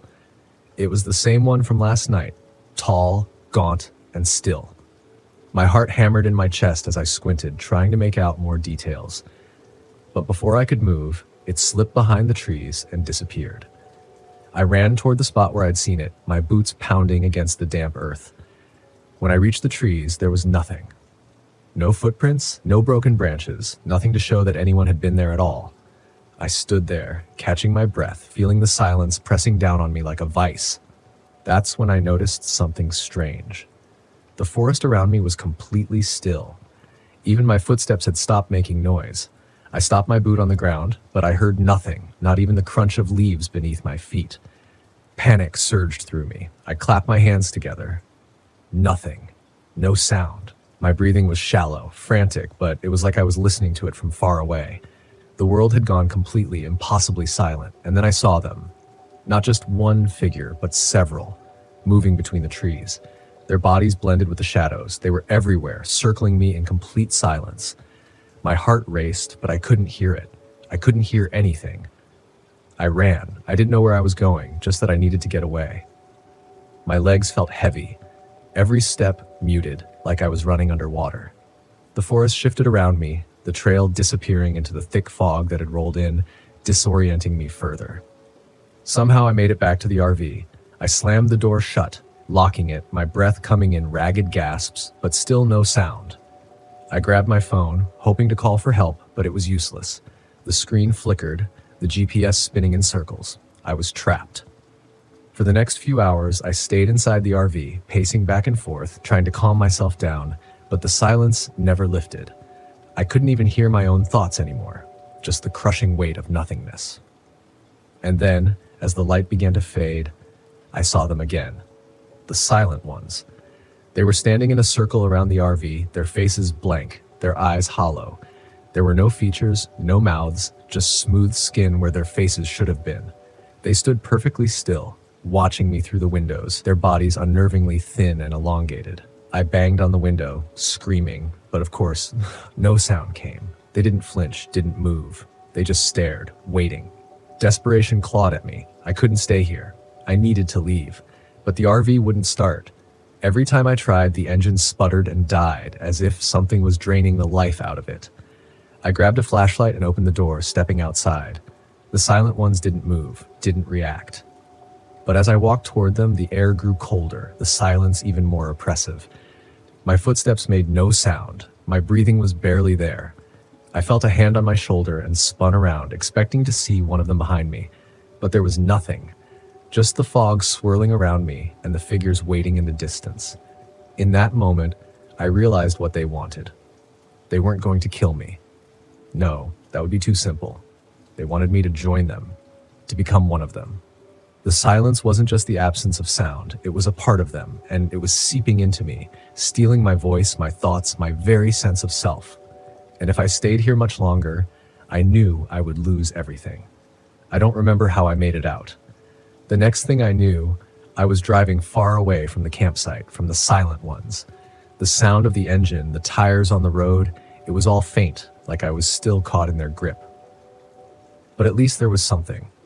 A reminder that I hadn't completely disappeared into that silence. It's been weeks since I got back, but I can still feel it. The quiet follows me, lingers in the corners of my apartment. Sometimes when I'm lying in bed at night, I can feel their eyes on me, watching, waiting. And I know that one day, they'll come for me again. This time, I won't be able to run. It was a crisp October morning in 1973 when I found myself deep in the Washoe Mountains of Arkansas, a place where the mist clung to the trees like a ghost that refused to move on. I wasn't new to hiking or camping, but this time felt different, like the woods were hiding something just beyond my reach. My name's Nolan Farnsworth, a geologist by trade, but the outdoors has always been my refuge. There's something about the wilderness that strips life down to its essentials, revealing truths you can't find in any book or laboratory. I had decided to explore a remote section of the forest, a spot known only to a few locals as the Spine. The Spine was a jagged ridge that cut through the dense woods like a serrated knife, infamous for its treacherous trails and the eerie silence that seemed to hang over it like a curse. The locals avoided it, whispered about strange disappearances, and chalked it up to wild animals or poor navigation skills. But I wasn't superstitious, and I certainly wasn't scared of getting lost. I had a compass, a map, and a sturdy pair of boots. What could go wrong? The trail was tougher than I anticipated. The ground was uneven, littered with sharp rocks and tangled roots that seemed to want to trip you at every step. I was about 5 miles in when I first noticed it, an unnatural stillness that settled over the forest. The birds had stopped singing, and the rustling of small animals in the underbrush had ceased. It was as if the woods were holding their breath, waiting for something to happen. I pushed on, dismissing the unease that gnawed at the back of my mind. After all, I was here to map out some geological formations for a research paper. I had a job to do, but then I saw it. Something out of place, something that didn't belong in the natural order of things. There was a clearing up ahead, and in the center stood a structure. It was a small, decrepit cabin, one that looked as though it hadn't been touched in decades. Curiosity got the better of me, and I approached the cabin, the old wood creaking under the weight of memories long forgotten. The door was slightly ajar, hanging on rusty hinges that protested as I pushed it open. Inside the cabin was dark and smelled of decay, like wet leaves rotting in a forgotten corner of the forest. The only light came from a small, grimy window that let in just enough of the outside world to make the shadows dance on the walls. And then I saw it. A pile of bones scattered haphazardly on the floor. Human bones. My heart hammered in my chest as I knelt to get a closer look. The bones were old, brittle, and gnawed on by something large, something powerful. But what caught my eye was a strange circular mark on one of the skulls. It was like nothing I'd ever seen before, a perfect ring of deep grooves etched into the bone. I stood up, my mind racing. What could have done this? No animal I knew had left marks like that.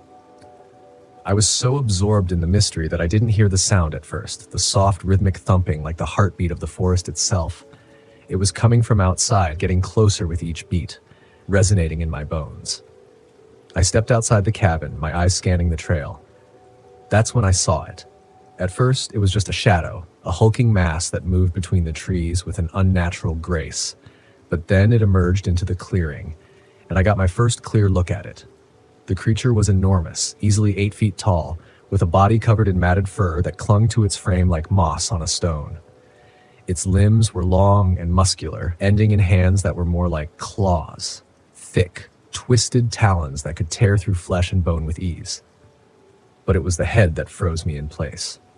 It was a grotesque mockery of a wolf, elongated and distorted, with a maw that seemed too large for its face. Its face was filled with jagged, uneven teeth. What struck me most, though, were the circular scars that covered its body, the same pattern I had seen on the skull in the cabin. This was the thing that had left those bones behind, the thing that had been hunting in these woods for who knows how long.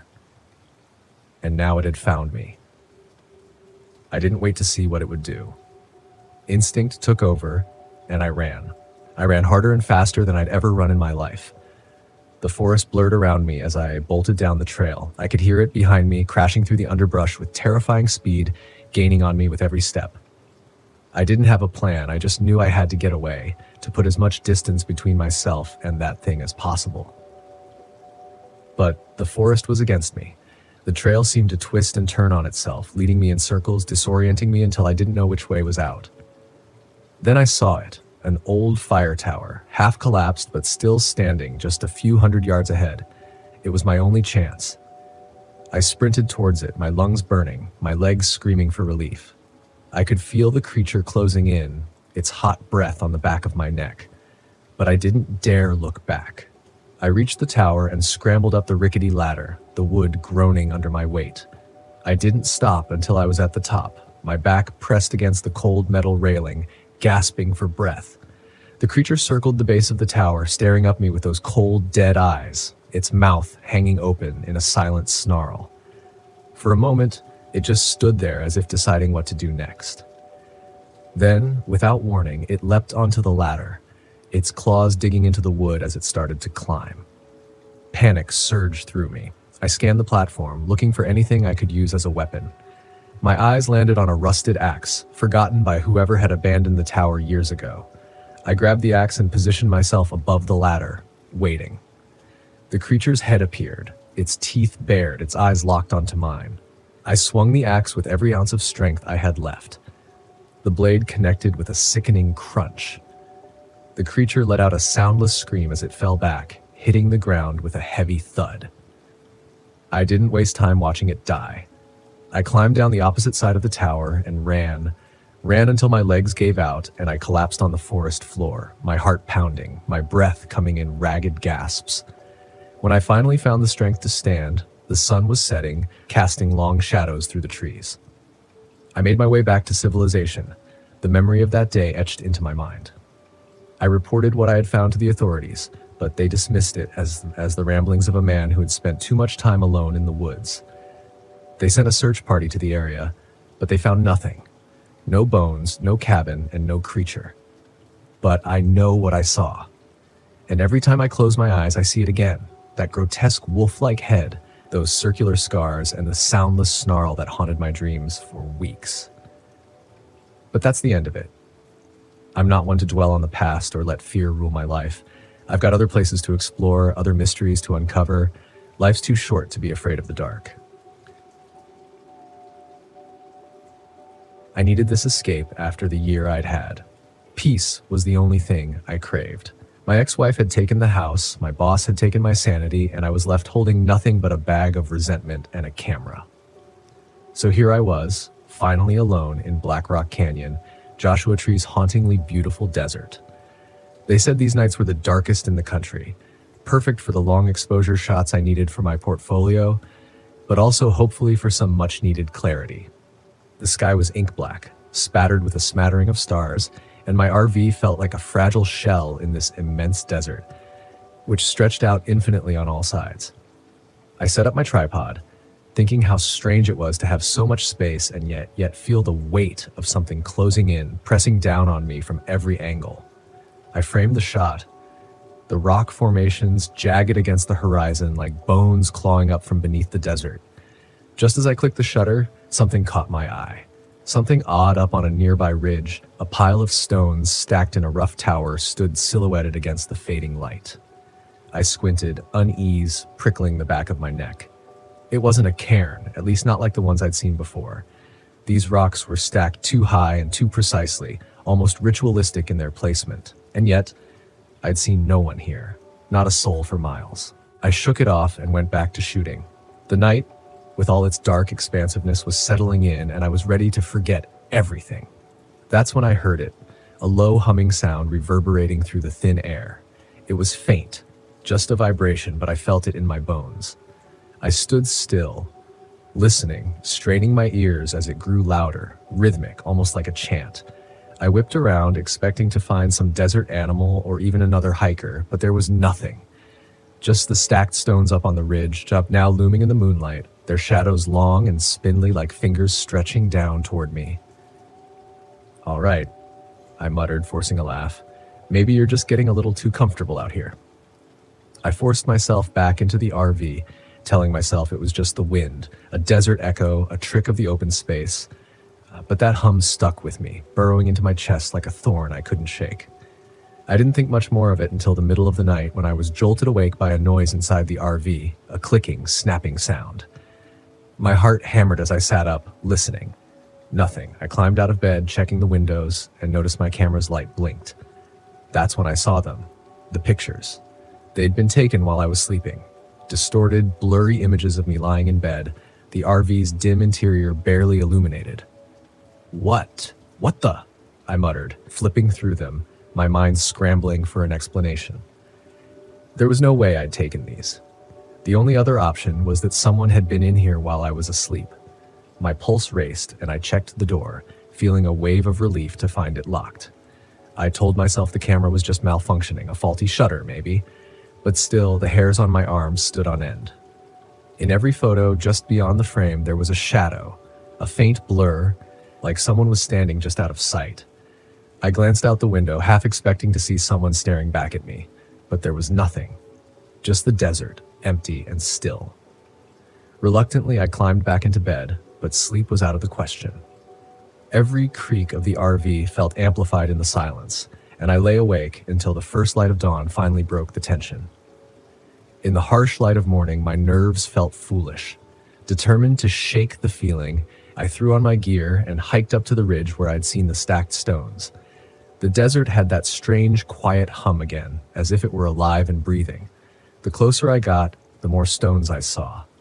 They were everywhere, scattered across the sand, piled high, some forming a rough circle. At the center, I found something I hadn't expected, a rusted metal plaque, half buried in the dirt, worn down but legible. I brushed the sand off, reading the words aloud, feeling the weight of each one. "Do not disturb the desert's watchful ones."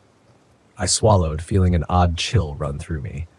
I'd read enough stories, heard enough lore to know that some things were better left alone. I made my way back to the RV, but that feeling of being watched clung to me.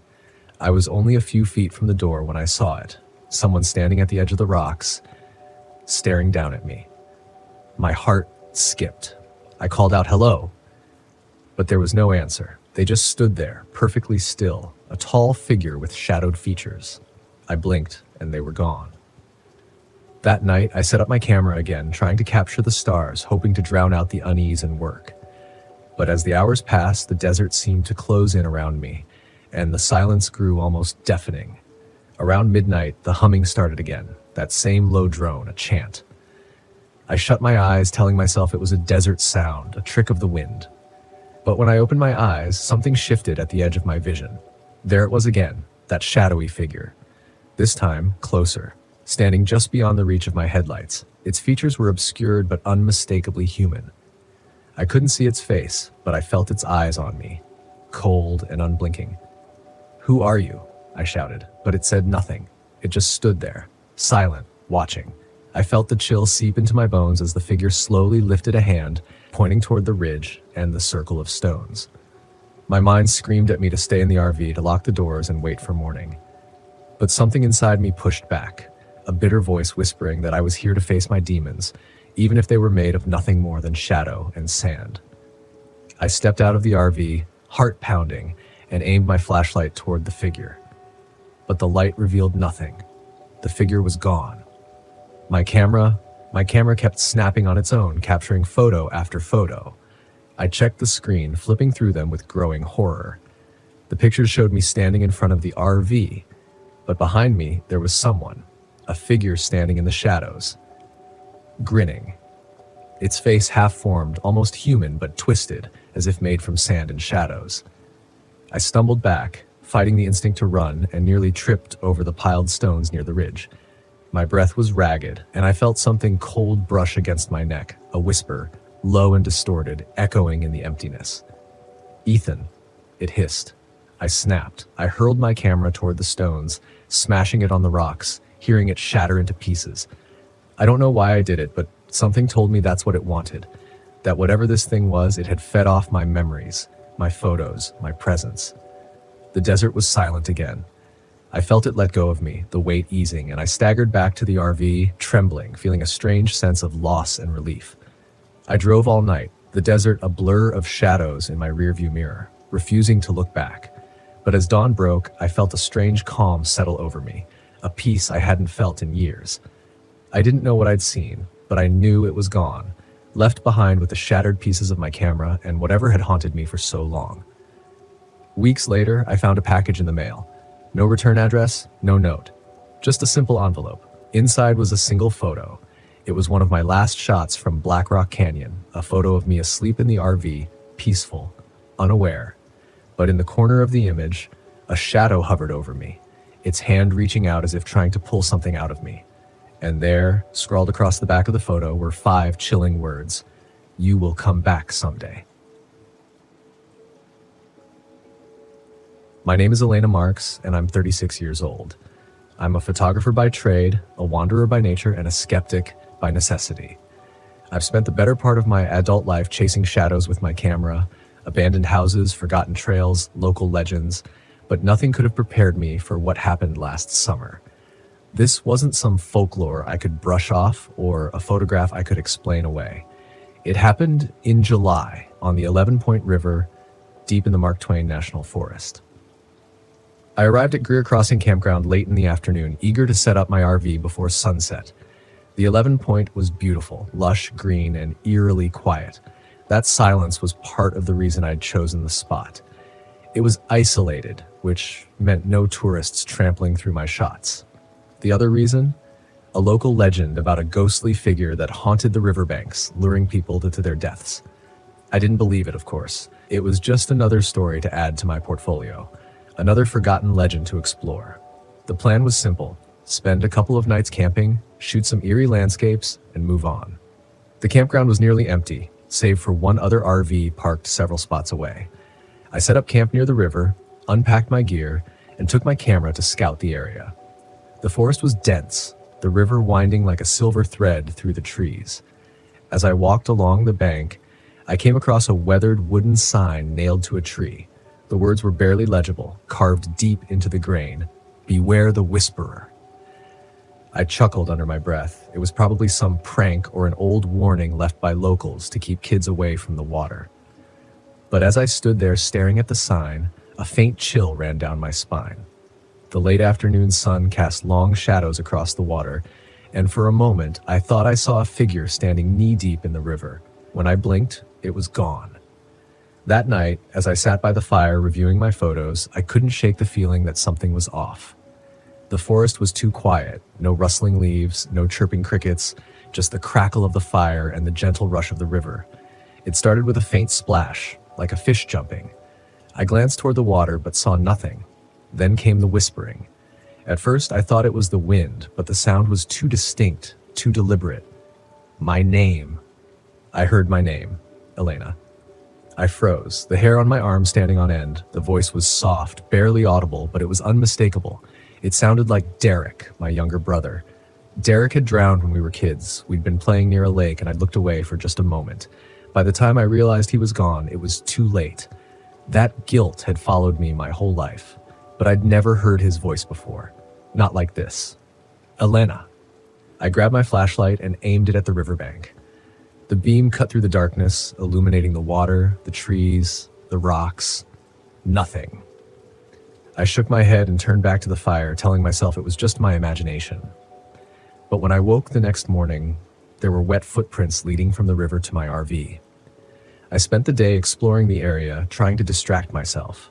The forest was beautiful in the daylight, the kind of place that felt untouched by time.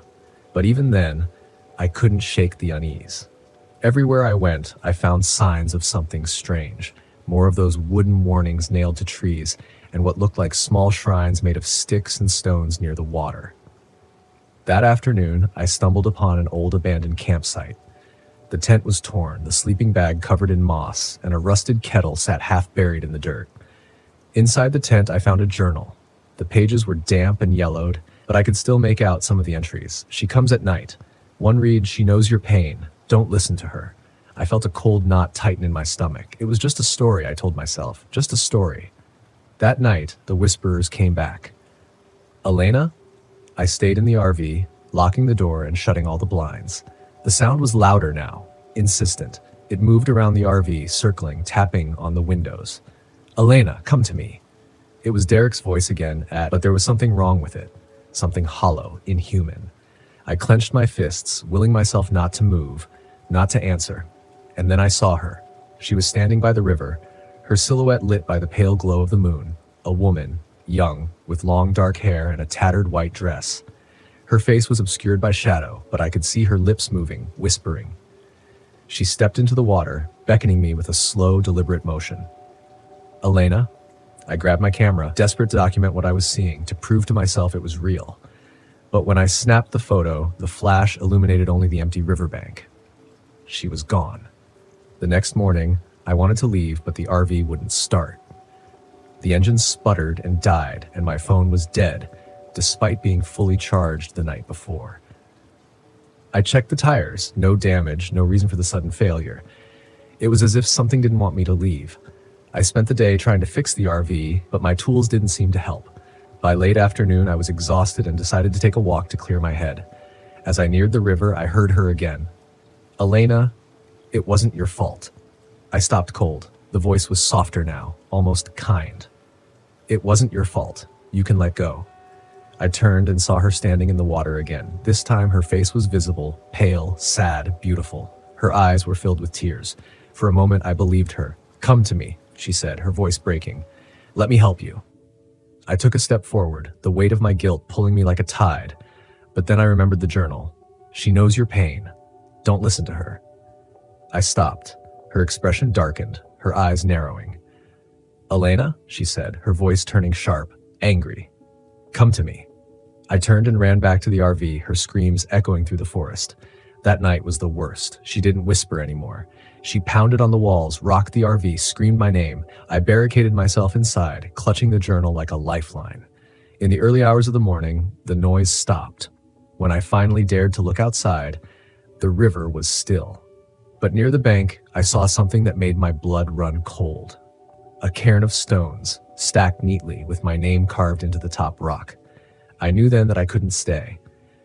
I don't remember how I got the RV started, but I drove out of there as fast as I could. When I reached the main road, I felt a fleeting sense of relief. But when I developed the photos from that night, one image stood out. The woman standing in the river, her eyes locked on the camera. She wasn't gone. She wasn't finished with me. And sometimes, late at night, I still hear Derek's voice calling my name. The forest was supposed to be my escape. I drove the RV deep into the Blue Ridge Mountains, hoping the solitude would offer some kind of peace.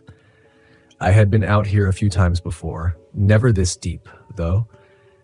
But it had always been calming. Nature had a way of quieting the noise in my head. After I left the job, the silence became my companion, even though it haunted me with memories I wasn't ready to face. The accident that had ended my career as a paramedic. Every night, it replayed in my mind, always the same horrific details. But with each viewing, I saw a new way I could have saved the child. A different decision, a split second sooner, and maybe Maybe it didn't matter. I was here now, alone. The sound of the gravel crunched under my tires as I parked off an old dirt road. It was oddly satisfying. I turned off the engine, and for a moment there was bliss. No noise except for the rustle of trees in the wind. This was what I needed. No sirens, no screaming, just the mountains. I grabbed my bag and climbed out, stretching my legs before heading over to the old fire lookout tower nearby. It was a relic, long abandoned and forgotten by most hikers. The wood was graying, peeling away from years of exposure, but it stood firm, a silent sentinel watching over the rolling hills. Something about the place had always intrigued me. It had a gravity to it, like it was holding secrets that only those who ventured close enough could learn.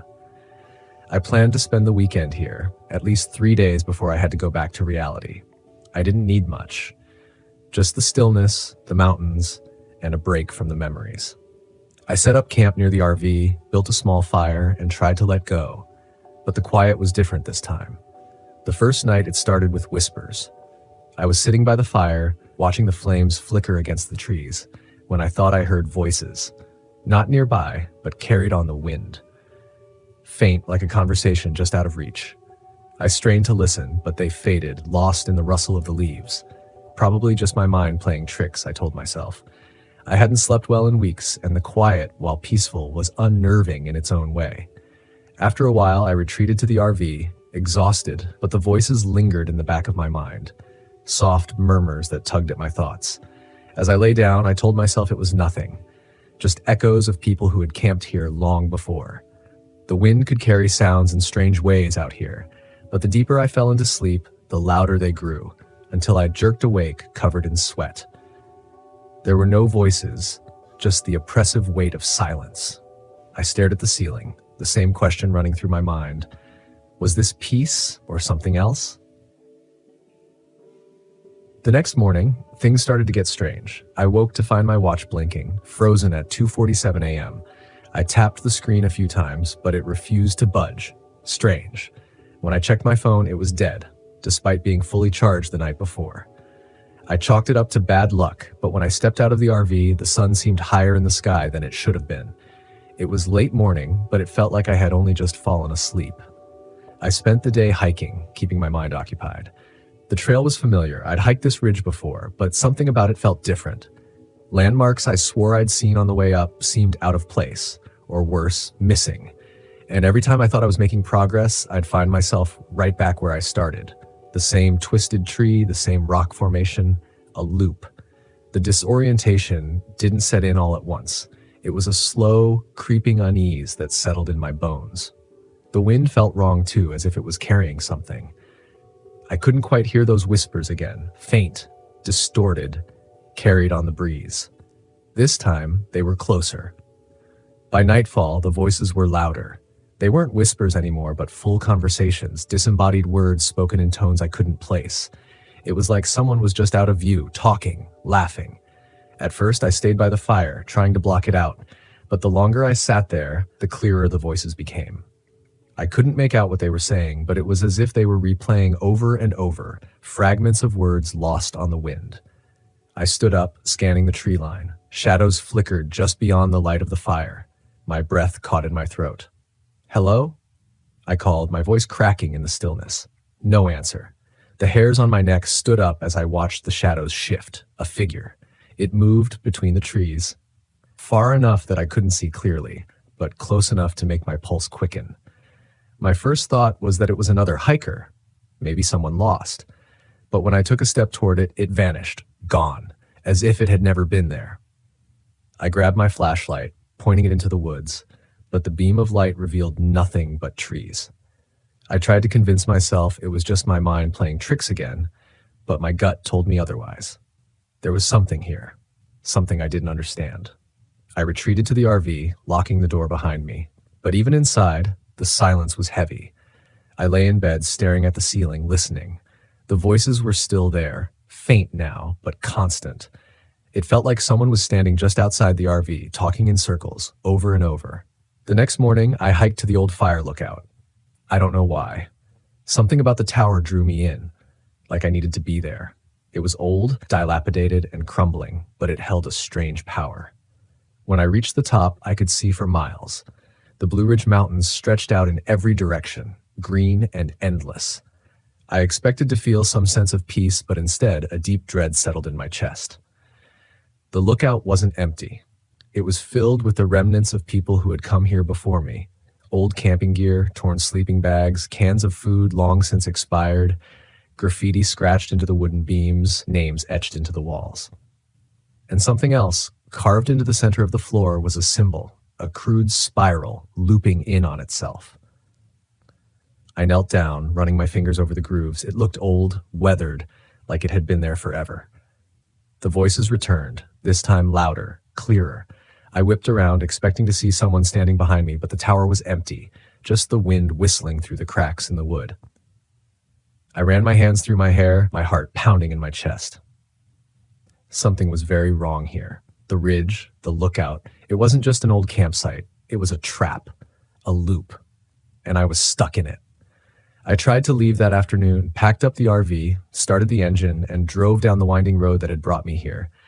But no matter how far I drove, the landscape didn't change. The trees, the rocks, it all blurred together. The same stretches of road repeating over and over. After what felt like hours, I found myself back at the campsite. The fire, now cold and dead, sitting in the exact same spot. My heart sank. I tried again. This time I took a different route. But once again, the RV looped back to the same spot. It was as if the mountain wouldn't let me leave. By nightfall, I knew the truth. The whispers weren't random. They weren't in my head. They were echoes. Echoes of the past, of people who had been here before me. People who had tried to leave and failed. I sat in the RV, staring out the window at the darkening woods. The figures had returned. This time there were more of them. They moved between the trees, watching me, waiting. One by one, they stepped into the clearing surrounding the RV. I could see them now, faded, distorted, like shadows of people long gone. Their faces were blank, their movements slow and deliberate. They said nothing, but I could hear them. Their voices, the same words looping over and over. I backed away from the window, my hands shaking. This was it. I was stuck, trapped in their endless loop, just like they were. The door creaked open. I don't remember what happened next, only that I woke up the next morning, sitting by the cold, dead fire. The RV door was wide open, the woods empty and still. But the whispers were gone. For now. I don't know how long I've been here. Days? Weeks? Time doesn't seem to work the same way anymore. Every time I think I'm getting closer to an answer, I find myself right back where I started. I'm not alone on this ridge. There are others. I can hear them sometimes, their voices echoing. My name is Lucas Reynolds. I'm 36 years old, and I live a life most people would call lonely. It wasn't always like this. 2 years ago, I had a fiancé, a stable job, and a future mapped out. But that all changed when June died in a car accident, a crash I survived but couldn't stop blaming myself for. Since then, I've traded my apartment for a converted RV, wandering wherever the road takes me. It's cheaper than therapy and quieter than grief. This happened last October. I was in Randolph County, West Virginia, chasing isolation to finish a novel I'd been working on. The story wasn't coming together, and the pressure was mounting. I told myself that heading into the woods would clear my mind. What I found instead was something far darker. The drive to the abandoned campground took me deeper into the backwoods than I'd ever been. The gravel road was rough, barely visible under years of overgrowth. My GPS had long since lost signal, but I trusted the old printout map I'd found online. The place was listed as Big Run Hollow Campground, a long-defunct RV park that promised quiet solitude and nothing else. My RV rattled over rocks and roots as I pulled into the clearing. The campground was in ruins, as expected. Rusted RVs with shattered windows sat in a strange circular pattern around a massive stone fire pit in the center. Moss and ivy crept up their sides, and personal belongings, shoes, toys, even faded family photos, lay scattered around, eerily undisturbed. I parked near the edge of the circle and stepped out. The crunch of dead leaves underfoot broke the heavy silence. No birds, no wind, just an unnatural stillness that wrapped around me like a weighted blanket. This is perfect, I muttered to myself, though I didn't fully believe it. The first day passed uneventfully. I explored the area, careful not to stray too far from the campground. Something about the place made me uneasy, the strange way the RVs were positioned, as if they were part of some forgotten ritual. I kept my distance from the fire pit, though I couldn't say why. That night, I cooked dinner on a portable stove and sat outside, notebook in hand. The words didn't come easily, but I tried to push through. As the sun dipped below the horizon, shadows stretched long and thin, creeping toward the center of the circle. Then I heard it. Laughter. Faint, childlike, and far too close. I froze, straining to listen. The sound came again, soft and fleeting, as if carried on a non-existent breeze. It was coming from the fire pit. "Hello?" I called, my voice swallowed by the silence. No response, just that oppressive stillness. I told myself it was my imagination and went back inside the RV, locking the door behind me. That night, I dreamed of June. In the dream, she was alive, sitting across from me at a cafe we used to frequent. Her smile was as radiant as ever, but there was something off about her eyes. Too bright, too knowing. She reached across the table. Her touch was cold against my hand. "You shouldn't stay there, Lucas," she said, her voice layered with an echo, as if two people were speaking at once. I woke with a start, drenched in sweat. The clock read 3:12 a.m. Outside the campground was pitch black, but I swore I saw a figure standing near the fire pit, a shadowy outline, motionless and watching. My heart raced as I grabbed my flashlight and shone it through the window. Nothing, just the empty clearing. The next morning, I tried to shake off the dream and the unease it brought. I told myself it was just grief messing with my head, an old wound reopened by the isolation. Still, I couldn't ignore the oddities around the campground. The footprints in the dirt, for example, large and human-like, but with clawed toes. They weren't mine, and they circled my RV. Determined to distract myself, I explored the gutted RVs. Inside one, I found an old family photo pinned to the wall. A man, a woman, and two children, all smiling. The edges of the photo were burned, as if someone had tried to destroy it but stopped halfway.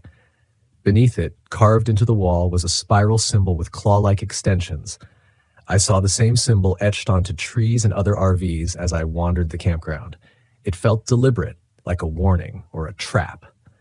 That evening, as I cooked dinner, the laughter returned. This time it was louder and closer. I spun around, flashlight in hand, but the clearing was empty. Then came the whispers. "Lucas." The voice was faint but unmistakable. June's voice. I dropped the flashlight, my pulse hammering in my ears. "June?" I called, hating the desperation in my voice. The whisper came again from the direction of the fire pit. Against my better judgment, I approached. The beam of my flashlight trembled at the edge of the pit. I found a scrap of fabric fluttering in the non-existent breeze, a piece of June's favorite scarf. "This isn't real," I whispered to myself, clutching the fabric like a lifeline. But the feeling of being watched was unbearable. That night, the dreams were worse. June appeared again, this time standing at the edge of the fire pit, beckoning me with a smile that was all wrong. "Lucas," she said, her voice syrupy sweet, "set me free." I woke to the sound of scratching at my RV door. My breath hitched as I grabbed the nearest weapon, a crowbar I kept under the bed. The scratching stopped, replaced by soft, uneven footsteps circling the RV. When I finally worked up the courage to peek out the window, I saw her, or what looked like her. June's face, pale and lifeless, stared back at me from the darkness. Her eyes were black pits, and her mouth stretched into a wide grin. "Lucas," she whispered, her voice distorted, an echo. I slammed the blinds shut and didn't sleep for the rest of the night. The next day, I considered leaving, but my RV wouldn't start. The engine sputtered and died, as if the vehicle itself were refusing to let me go. With no choice but to stay, I spent the day piecing together the fragments of the campground's history. The locals called it Hollow Campground, though it wasn't marked on any official maps. According to old records, several families had gone missing here in the early 1980s. The only consistent detail in the reports was a legend tied to the area, a witch who had been lynched in the 1800s for allegedly luring children into the woods. They said her curse lingered, preying on the lonely and the grieving. By the time night fell, I knew I wasn't alone. The laughter came again, but this time it was joined by whispers and footsteps, closing in from all sides. I barricaded myself inside the RV, clutching the crowbar as the shadows outside grew darker and denser.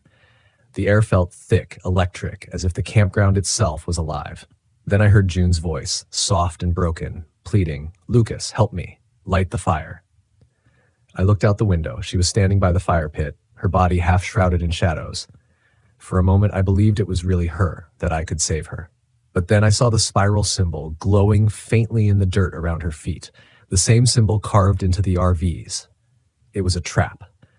Desperate to end whatever was happening, I grabbed the old iron rod I'd found earlier and stepped outside. The air was freezing, and every breath felt like it carried a weight. As I approached the fire pit, the shadows around June writhing, forming grotesque shapes with elongated limbs and empty eyes. "You're not her," I said, my voice trembling. "You're not June." The figure tilted its head, the grin widening. "But you want me to be," it hissed. It lunged. I swung the iron rod. The contact sent a shockwave through my body. The creature shrieked, its form flickering like a dying flame. The shadows recoiled, and for a moment, the campground was still, but I knew it wasn't over.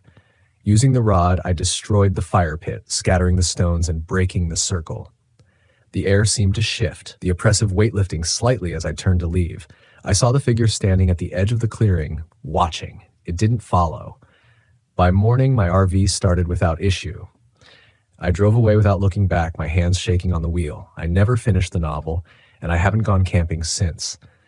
But sometimes, late at night, I hear June's voice in my dreams. "Lucas, I'm back." And I know the hollow campground is still waiting.